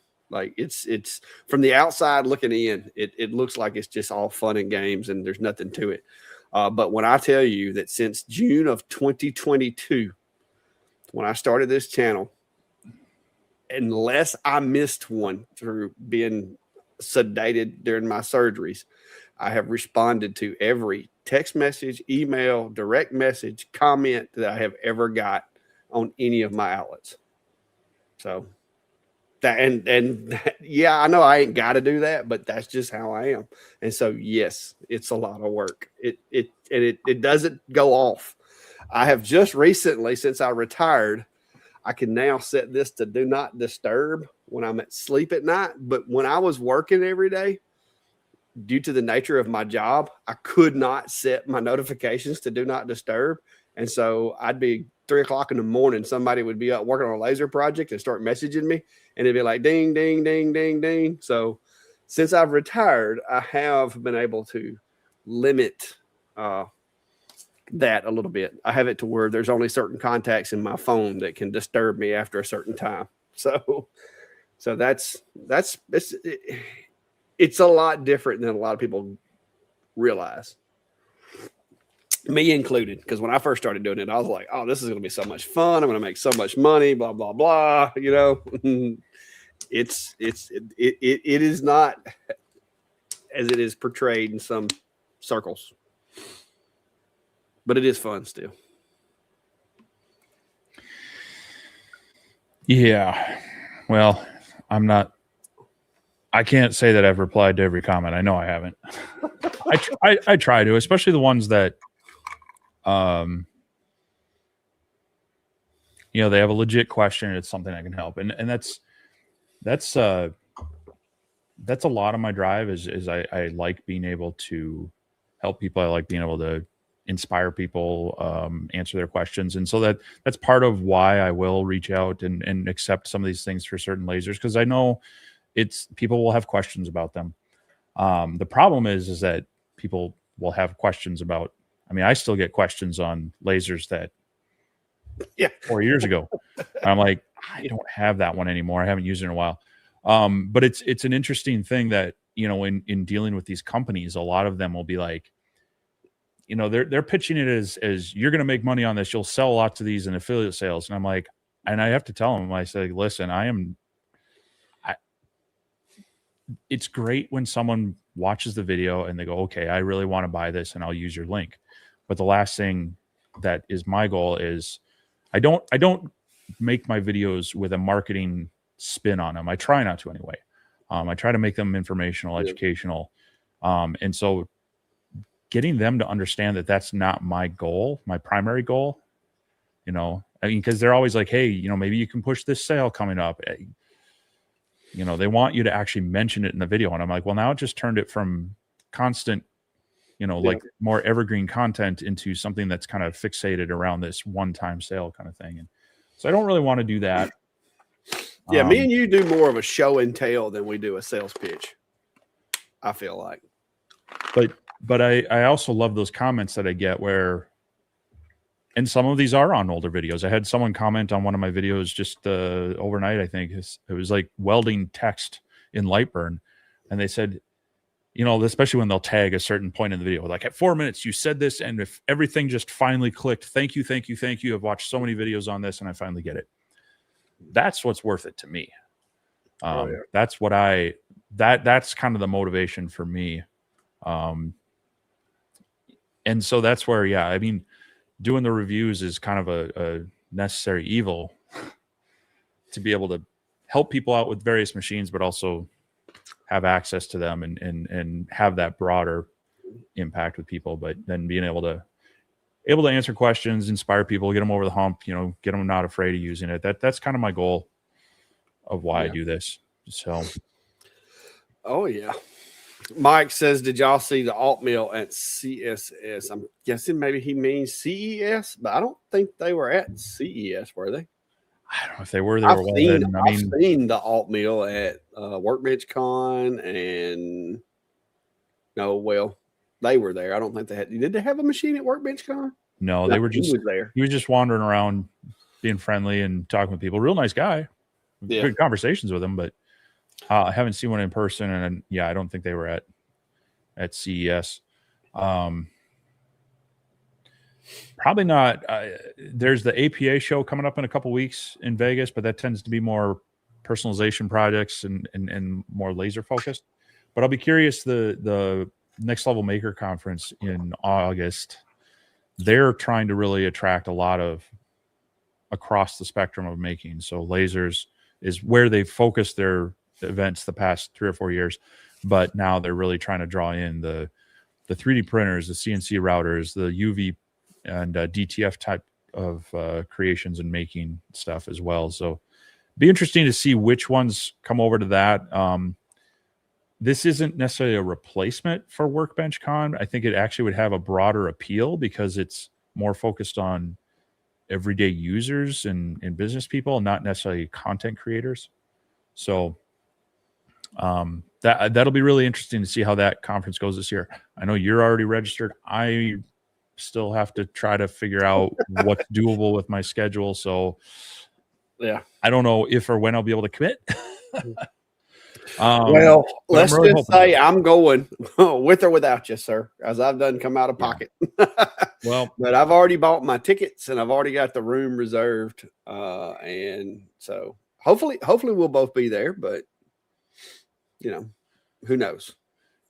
Who knows? yeah, That's gonna be probably my first field road trip, like after retirement, I'm gonna try to I'm gonna get up that morning and just drive for 12 hours to Texas.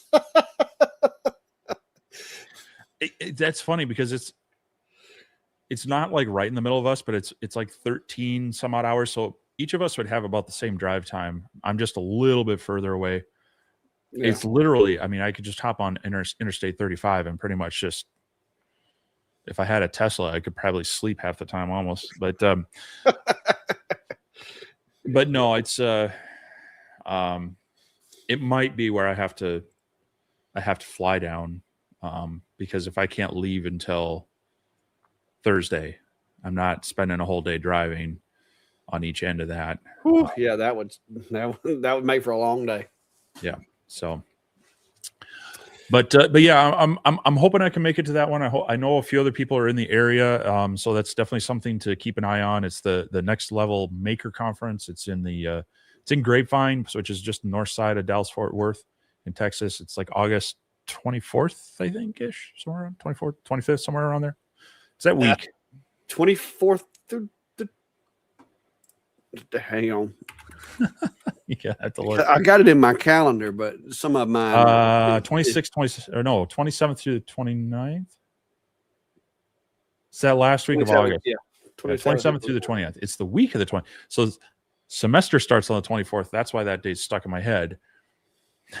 But it's the 27th, 28th, and 29th. Does look like a lot of fun.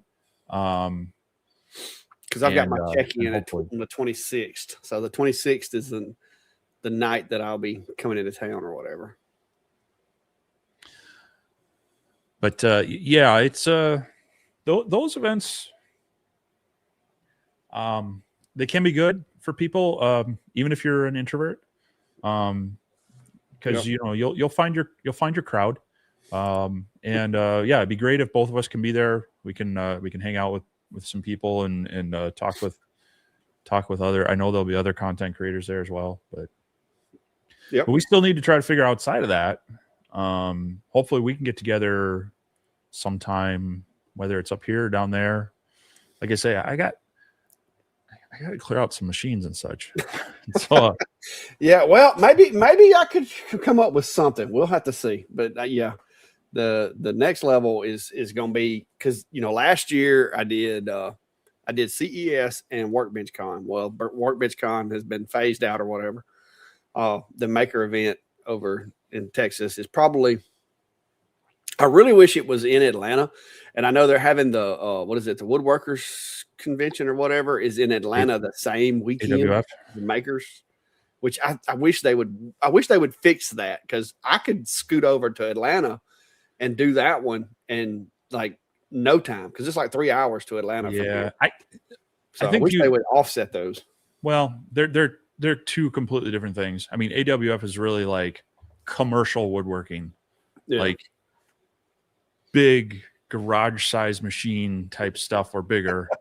I mean, I would still like to go to it though. Well, right. It'd be like us going to CES and visiting the whole auto section. Really cool to see, but nothing relational to anything we really do, Yeah. So yeah, it's but no, finding those events and such can be a good way to, learn more, make some connections, network with people, get inspired, have like a vacation / business hobby kind of thing. So, well, William's asking, so how much money can I make with this laser and how many days for it to pay for itself? That's kind of like asking how much fish can you catch if you buy a fishing rod. It's going to depend on your skills. You can buy the best fishing rod and reel you want. If you don't know how to catch fish, you're not going to catch fish. Lasers are not magical. They do not come with little tiny salespeople and little tiny marketing people built into them. You have to be able to do that. So if anybody ever tells you that you can buy a machine and, make $5,000 in a week, they're leaving out a whole lot of variables. Because could I? Possibly. Could Steve? Possibly. Could the guy down the street that's never done this stuff before? Not likely. So there's a lot of variables. Uh, can you make money with lasers? Yes. Depending on your market, depending on your work ethic, depending on your space, depending on your ability to price jobs and deliver them accordingly. I mean, there's a lot of variables, but you can, but there is no guarantees. So, how about that? What do you say, Steve? Yeah,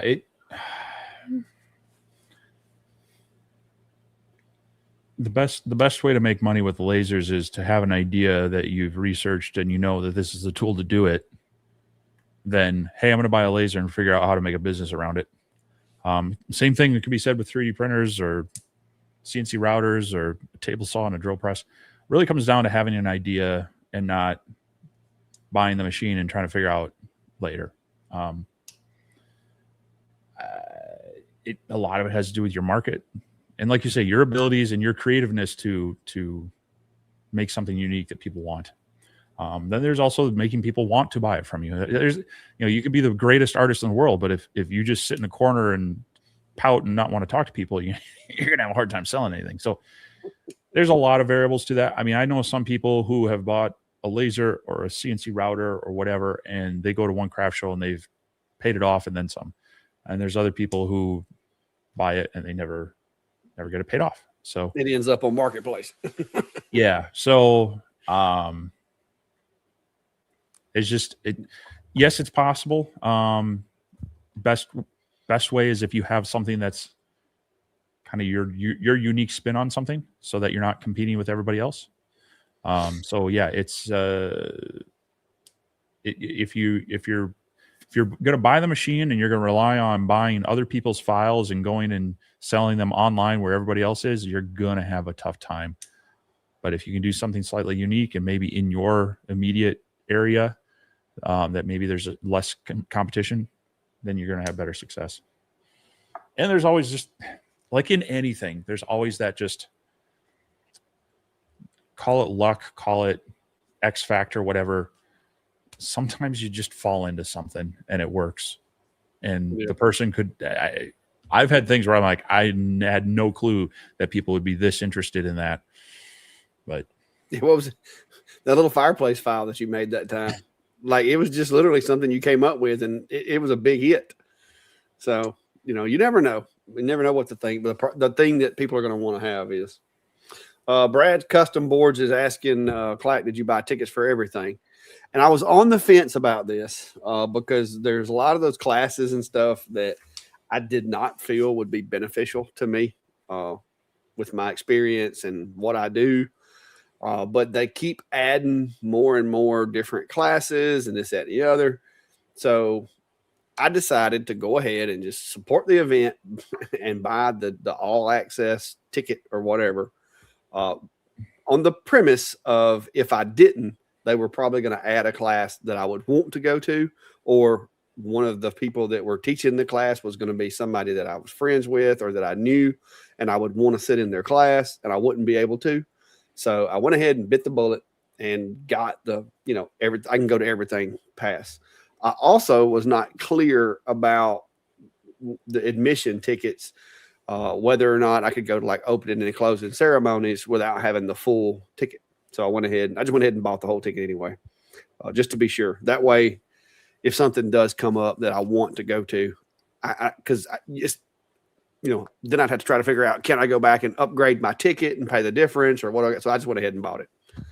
Yeah, I think it's a $200 difference between the meal ticket and the vendor hall than the classes. Now, if you just want to go there and hang out and check out the vendors, that's free. Yeah, you can just walk in. That's free. But if you want to go to any of the classes but if you want to go into the classes, you want some of the meals included, things like that, it's a little bit more. And yeah, part of it is supporting the event is worthwhile. And yeah, sometimes you go to one or two classes and there's that one thing that is an aha moment for you, and that makes the entire trip worth it. I mean, I've done that both in going to conferences and things for my professional career, as well as, hobby and maker things, that sometimes you're like, oh, I'm spending all this money and time on travel.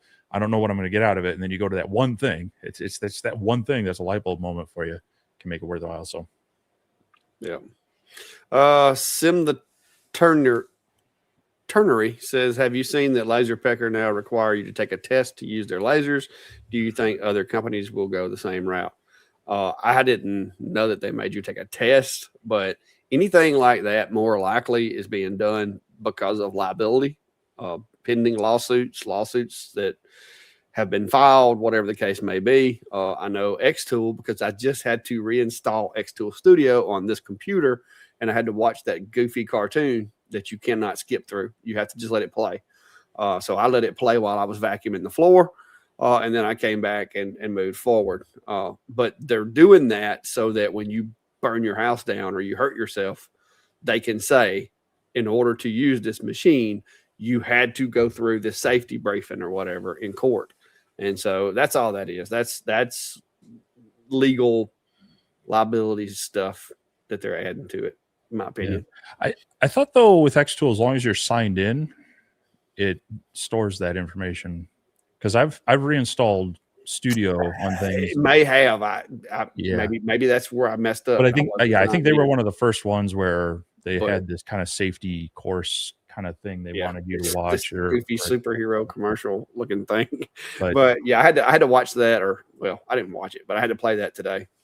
And it may have been that I wasn't signed in because I didn't sign in until I went to try to open my job that I had saved to the cloud, and it wasn't there. So, yeah. Oh, did you click one? No, go ahead. Plug Builder says, Clack, I know what you're talking about. I've owned my business for 35 years, 7 days a week, 92 hours a week. I do have 2 months off in the winter.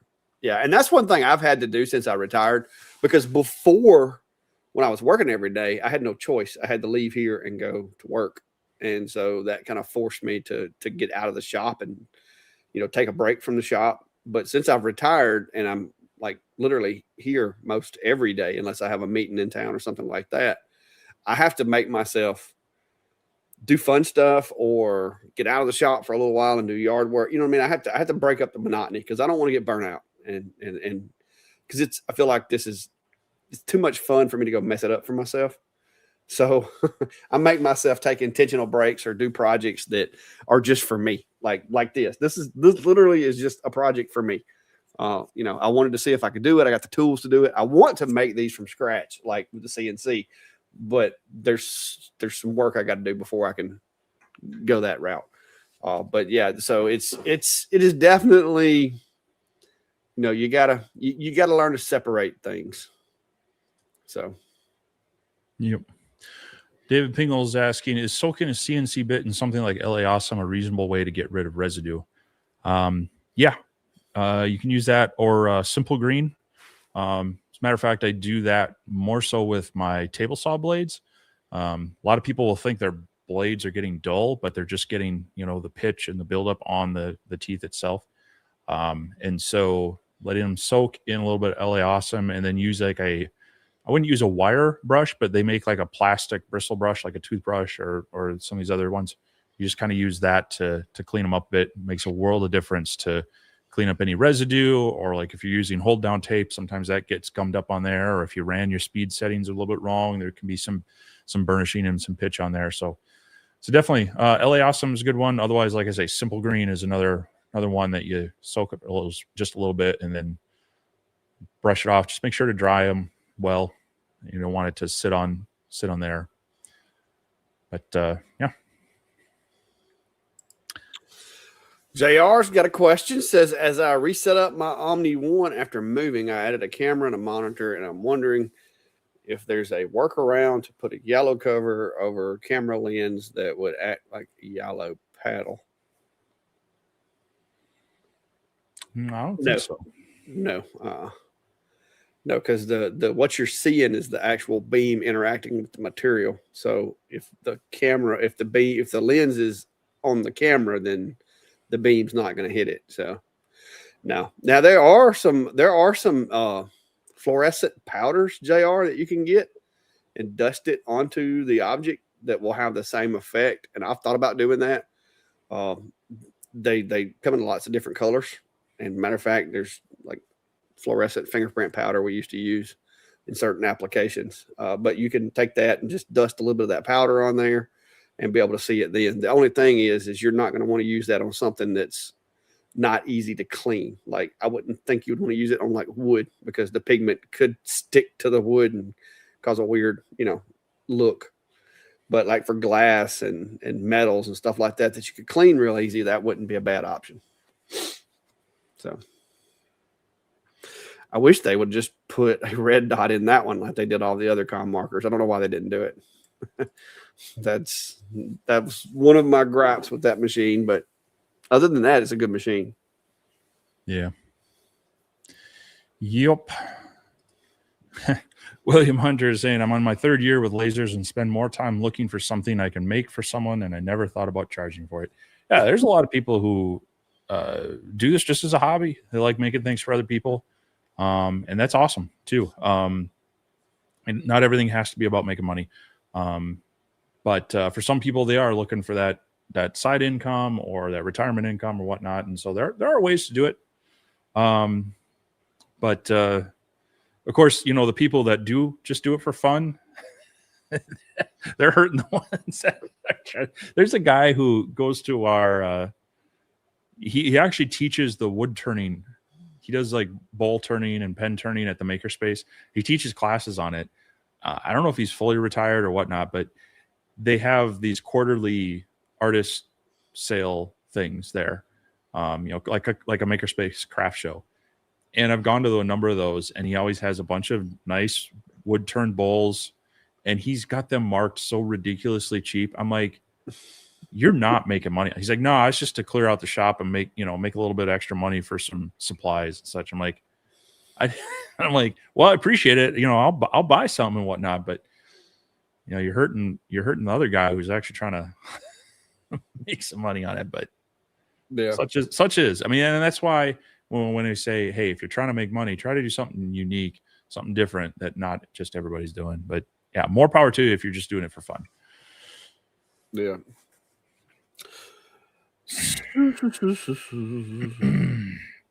Yeah, JR saying he's worried about the powder getting through the holes in the messing up the control boards. I mean, I guess you could cut yourself a piece of acrylic or something and like just use it underneath the item or whatever, or maybe just tape up the holes around your object. I don't know. But yeah, there's so much to be said about the importance of that little red pointer laser. I just, I wish they would have done that. Like my Omni 1, that's the only gripe I got about it. So, and the Omni X, I thought they would have put it in it, but they didn't do that either. That, and it's a little loud. Yes, Omni X is very loud. And they got mine's messed up right now. But apparently that's only like me, you, and whoever else got the demo machines that's having the problem. Because I have had nobody mention to me that their 10-watt Omni X is having this problem. So it's 12 watt. Or 12. Yeah. Well, mine said 10 on the box. I know. But they shipped it to me and it said 10 on the box, and then they said it was a 12-watt. And I'm like, okay, is it like a scientific 10-watt or is it a marketing? Is it a marketing 12-watt? Yeah. Yeah. But yeah, they kind of messed mine up with that. And that's why I haven't, not bashing their machines, but because apparently me and Steve and the people that got the prototypes were the only ones that got afflicted by that. But I wish I had my 5-watt module back. Yeah, I had to send mine off too, and the machine. Well, you can kind of see it. It's sitting there, and I don't know. I got like. How many do I have now? I'm gonna end up just putting that 150-watt lens I got on it and going that route, I guess. There's all the lenses they've sent me to try to figure it out. Good looking lens cap you got on there. I mean, it works. I don't know about good looking. Come on, man.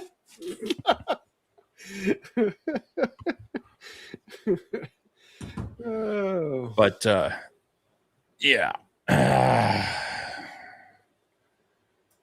Yeah, having the framing laser on there would change a lot of things. So Yeah, apparently JR's moved to Mobile. I'm glad you moved to Alabama, JR. It's a good place to live.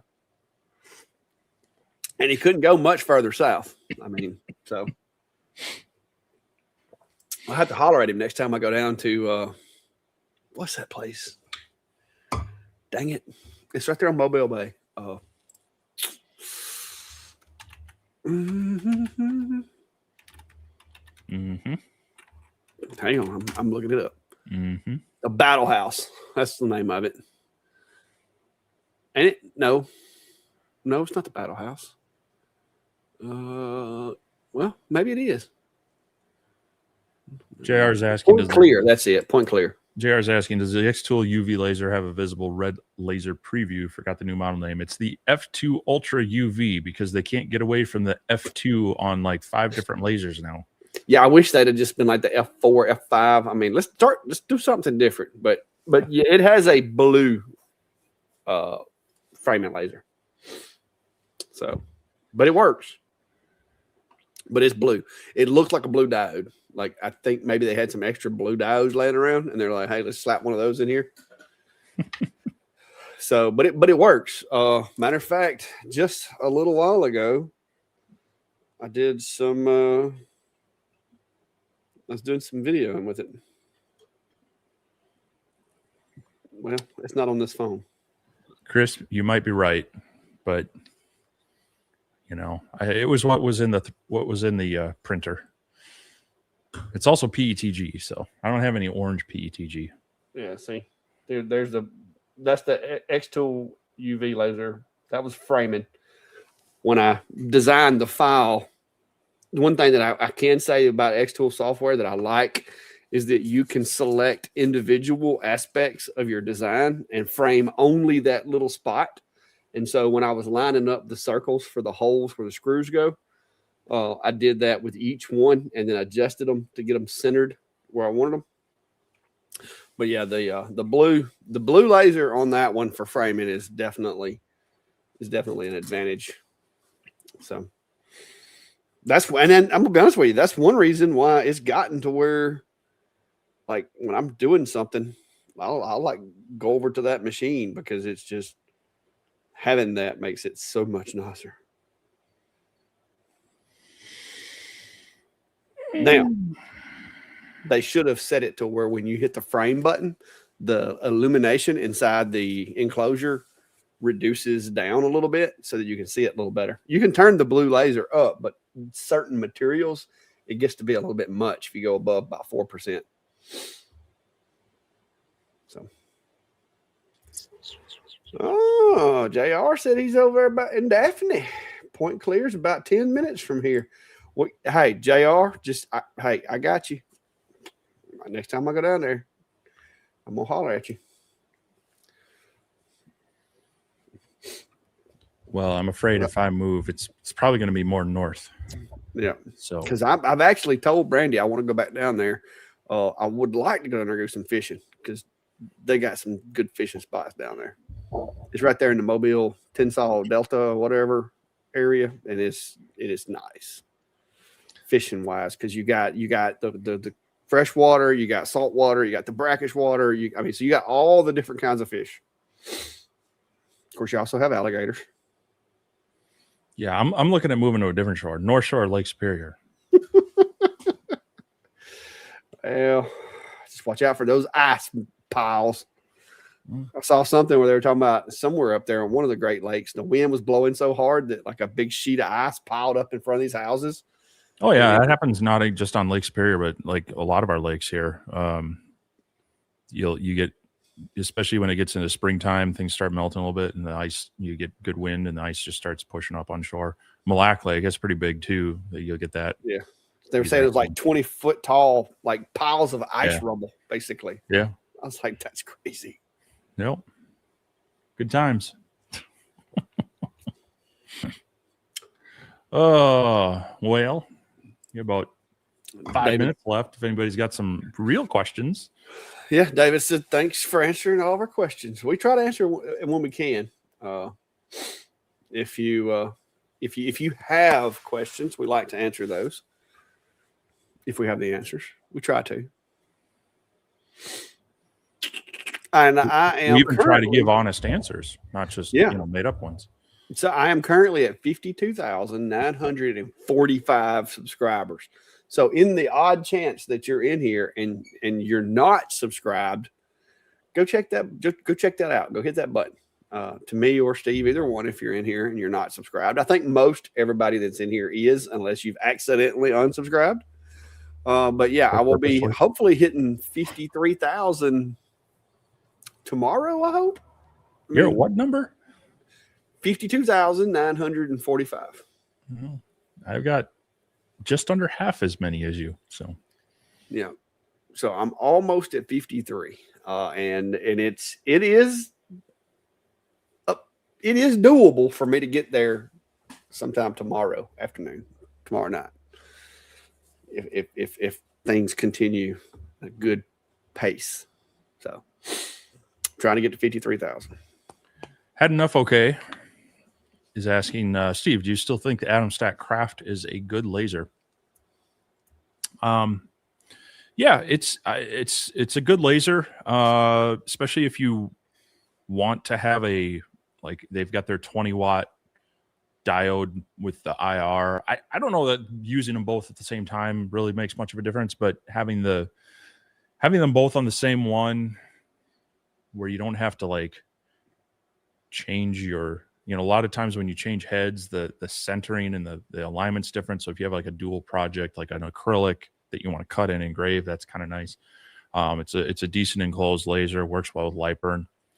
There's definitely some other options out there for, diode enclosed lasers, and even more of them that are coming with both the diode and the IR built into them. So, but yeah, I think it's a good like mid-range. It's cheaper than like the X-Tool S1, or it's cheaper than the Alien Cell. Maybe not quite as nice as those two, but still decent. You don't hear much about that as much. I feel like they put it out there and I don't know, just got run over by other ones, or because everybody was kind of last year was like everybody coming out with their fully enclosed diode lasers. Well, and I like Atom Stack. I like Atom Stack, the company. I've got lots of Atom Stack machines. I mean, but they got a little like creative frenzy for a little while there, and I think they're still kind of doing that a little bit. They're creating lots of machines where I'm like you. I think the Craft is a really good machine. If anything, maybe we just like improve upon that instead of trying to reinvent the whole machine. Those are kind of some of my arguments with some of the manufacturers, not all. And that's what, like we talked about earlier, like with Alien Cell. Alien Cell, it's not like this is their version 3 of the same machine. It's it's something new. It's something that's bringing different to the market. I think the Craft was a really good machine. I think, could they have came out with upgrades or additions or different versions and improved upon it? I think they could have, but yeah, it's the work area was decent. The depth of the machine was decent, even without a riser. But yeah, it's still one of the, I would say if you're getting an enclosed machine and you don't want to go too crazy with your budget, I think it's still a good option. So JR's commenting, Wizmaker sent him their desktop CNC to evaluate in exchange for a video. Going to give it away when I'm done. Anyone have any experience with them? Both Clack and I have worked with Wizmaker. Well, did you? I know I did. When they had the Acer. Yeah, it's basically it was like the Acer clone. And so they've come out with the CNC. It is the exact same machine as the Atom Stack CNC that both Clack and I took a look at 2-3 months ago. Trying to remember who had one that's done a couple videos on it. Eric over at Valley Forged had one and did some videos with it as well. But he was brand new to CNC, so he kind of was both trying to give his impressions of it and also learn how they all work. So I'll be curious to see what your thoughts are on it. See if they fixed what they said they were going to fix. we ran into some issues with like grease on the lead screws and really binding up things and such.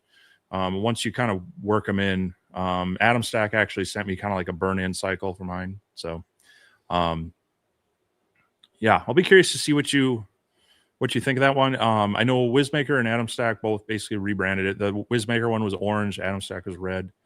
But yeah, for a desktop CNC machine, with kind of the stock spindle, as long as you can get the lead screws kind of cleaned up and broken in right, it's all right. They have a 500 watt upgrade for it. It was a little kludgy to run those cables and such, so I kind of wish they would have just done that from the get-go and skipped the 200 watt. Just installed that at the factory, but yeah.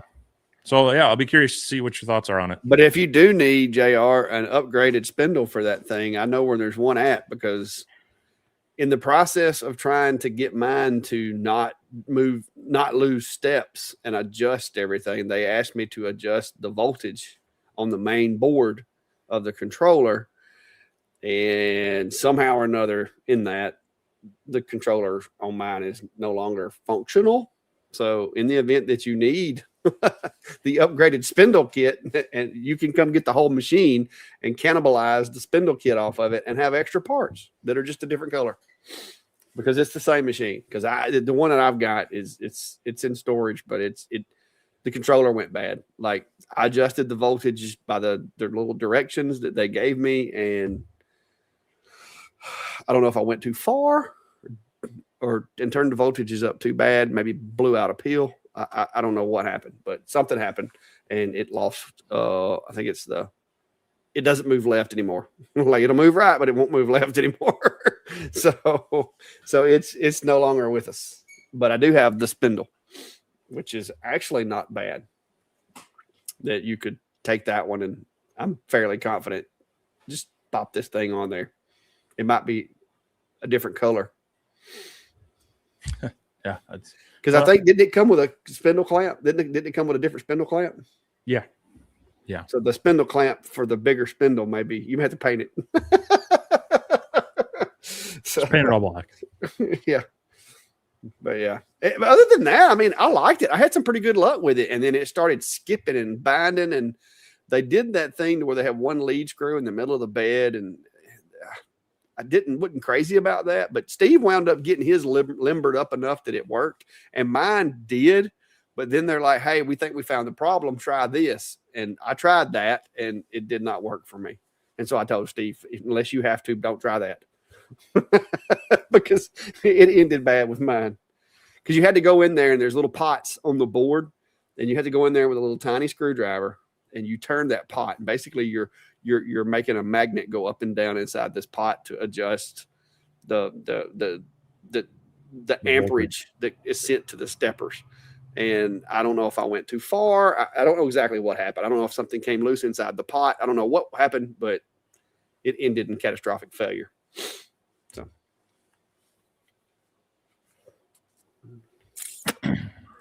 So Brad saying, do you have any interest in making a little Bigfoot for the F1 and the RA2? I made a laser cut jig that works great for that.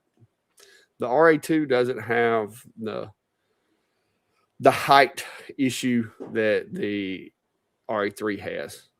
So I have a little jig that I made for the RA2 that works fine. It's what I've always used for my RA2.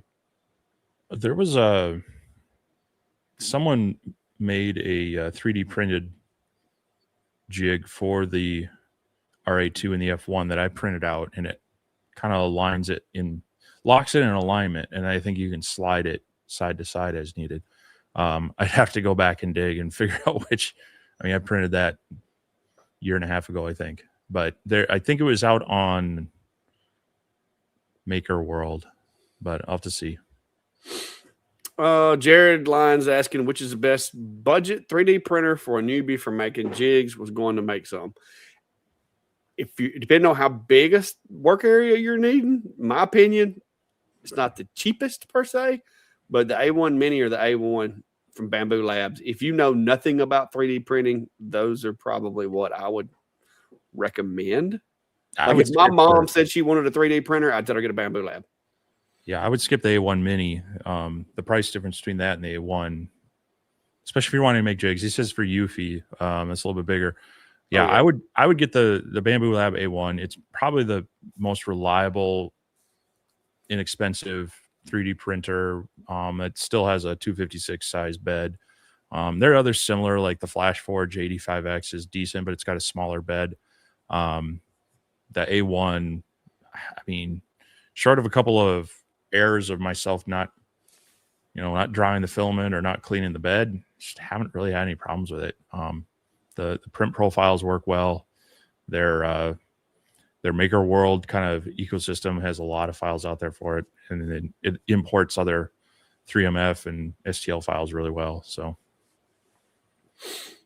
yeah, I love mine. That's what I've got. I've got the A1 with the AMS on it, and I love it.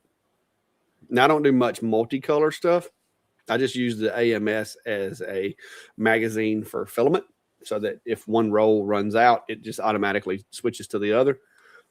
And to me, that makes it worth the AMS because you don't have to stop it and go, hurry and put it in there before the print cools and all that. And just literally, if it runs out, you just tell it in the software, if this goes dry, switch to this one and continue. And it will, and it works. So. Ryan says he talked to a guy today who had not heard of Bamboo. He has an Ender 3 V3 and a K2. Huh? How in the world do you not? That's impressive. I mean, I get there's a lot of 3D printer brands out there, but I kind of feel like if you're even remotely have looked into 3D printing, and as much as you end up having to tweak and troubleshoot the Ender 3 series, obviously you're probably doing some research on it. I started out with an Ender 3, and then I realized I didn't like working on 3D printers.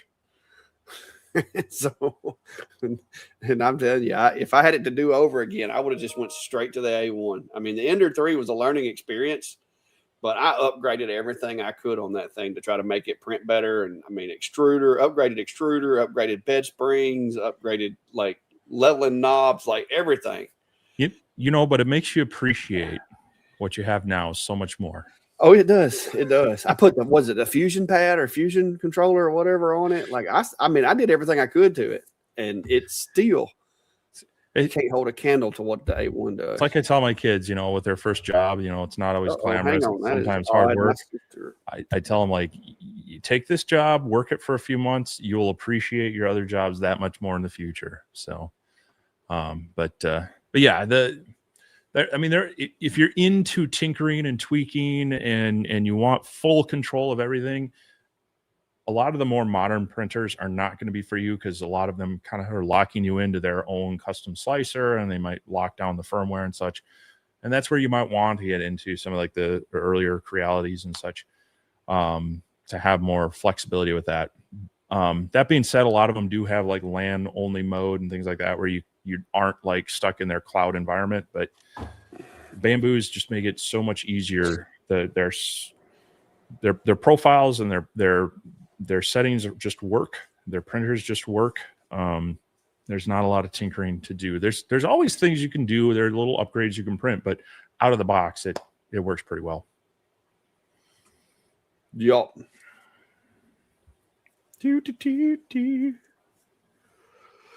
Yeah, I'm like I said, I'm very happy with my A1. I've even tempted to, upgrade to like a P2 or whatever, P2S but it's like it works.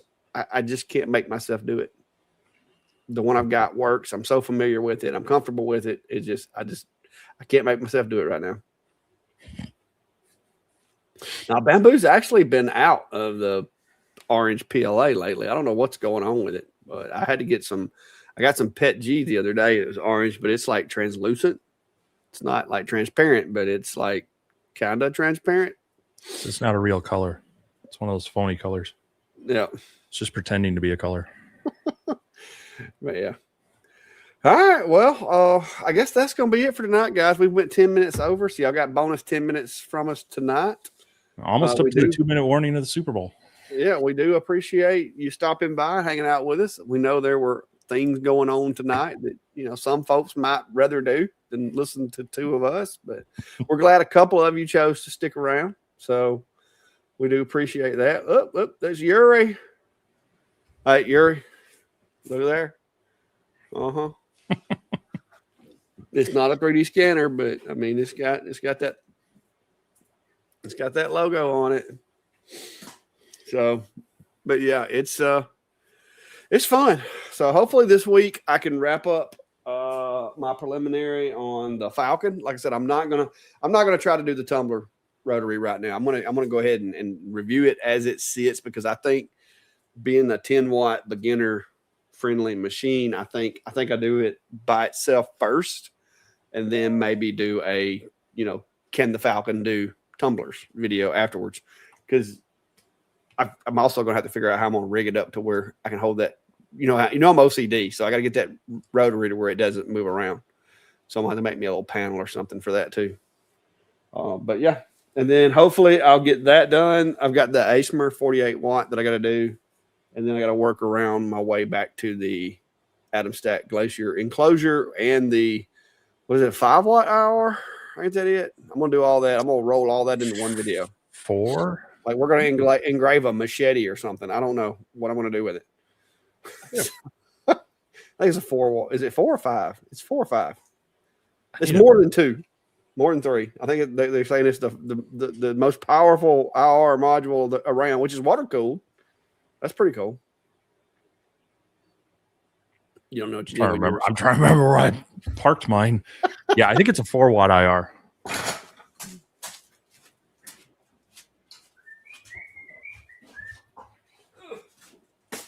think I found it. Yeah. Yep, there it is. You done made me go get mine now. It's 4. Yeah, it's 4 watt. 4 watts of water cooled IR module. That's a big old module for IR. But I mean, the good news is it'll run clean, because it doesn't pull air through it. It's a sealed enclosure. Like, that's one thing I do like about the Glacier, is you don't have to worry about this part getting dirty. Maybe the lens a little bit. But there's those 3 pins, but then there's another 8 small pins on there. Sure is. Huh. Yeah, it's got different gauge wires in there, sir. Don't bend it. Don't bend the small ones. Yeah, that'll mess you up. But yeah, I'm that'll gonna be honest be. with you. That's one reason why I'm not really a fan of swapping modules. Yeah. Because I mean, like you just said, if you bend that little pin, man, that's something you might not can recover from. So that's why I like the craft, where you just push the button and it changes. So Yep. There you go. But hopefully I can get all this done, and maybe one more video with the Genmitsu over there. I've got a couple of project ideas that I'm thinking about doing with that little guy before I move it. That, and I have nowhere else to put it right now. This old big box down here. Yeah. So what you gonna be working on this week, Steve? This week is the alien cell. I gotta work with that. Get initial video out on that, and then the next thing after that, or in tandem, I'll be working on that large atom stack enclosure, the IR module. And they say their fume extractor will work for that big enclosure. Which fume extractor are we referring to? This one. Is that if you're using the IR module and engraving in stainless steel? No. Or is that for wood? They say it's I don't that is a huge enclosure for one of those to move. That thing puts off some smoke. That 120 watt laser puts off some smoke. I'll put it to you that way. So I hopefully I'll get through. Well, the alien cell is going to be the primary. The atom stack enclosure and working with the glacier in there is going to be secondary. Then I got to work on that the 2x2 Genmitsu, the Prover XL 2x2, which is like a 26-inch square working area, closed loop steppers, kind of a beefy machine. Gonna give that some get that some run through. So cool. Well, I guess all in all, other than the few little adjustments I had to make in the beginning, I guess the audio and the video and everything's working pretty well. I've still got a little bit of clicking in my speakers. I'll fix that hopefully this week. But yeah, at least we got through the live without me like glitching out or max headroom. Looking too much like a strawberry. Yeah. But that's it, guys. One thing I did want to make sure I let you guys know. I haven't seen that many people from Facebook in the live tonight. Not at least that are commenting or anything. But I'm going to change the way I've been doing things because I keep getting these annoying like copyright strikes on Facebook for some reason. And Facebook deletes live videos after 90 days anyway. So any kind of interaction, comments, or anything like that that's in the lives is going to be destroyed in 90 days. So probably, unless something changes, the next live, I will link it on Facebook. But as far as like broadcasting it, I think I'm just going to broadcast to YouTube and the others without Facebook, because it's beginning to be a bit annoying to get like copyright notices and stuff like that after the live. And I have emailed them 3 consecutive weeks in a row, and that's not resolving itself. And not that many people are actually watching from Facebook. So I think as long as I have a notification, like I have the post reminding everybody with a link or whatever, I think that should suffice so that we don't lose anybody. But it'll make things easier on my end too, because they don't allow but so many. Like there's just some compatibility issues with Facebook. So I think this will be a little more streamlined and a little less headache moving forward. So we'll see how that goes. If too many people fuss, maybe I go back to doing it. But it's literally, from what I can tell, most everybody is going to YouTube to do it anyway. So hopefully it won't affect too many people. Well, we've had at least, between both of us, we've had at least 15 people react to the Facebook videos. Yeah. So some people are, but yeah, I think as long as they can get to it. Yeah. So, hopefully I mean, like I said, if there's a whole lot of pushback, we'll go a different route. But it's just, Facebook's been a little weird with the way they're doing things. And the videos don't age at all, because like 90 days, they delete them. And so we'll see how it goes. But just so you know, if you're used to watching on Facebook, in the event that you don't see it pop up that we're live, you know, that could be the issue if you're watching on my side. But I will share a link to keep you in the loop anyway. It's odd that I never get those copyright issues. But then again, Facebook refuses to monetize me. I was going to say, I don't think yours is monetized either, is it? I don't get much from Facebook, but it's just, by the time they pay me their little money, I turn around and pay it back to them for that blue check mark. So it's a wash. Not paying for that. It's a wash. Can't believe they swindled you out of that money. Hey, I just do it for that cool little blue check mark. I mean, you're surprised they didn't make it orange. They probably charge me extra if they knew how much I like orange. You guys have a good one, though. We'll catch you later. All right. We'll see everyone.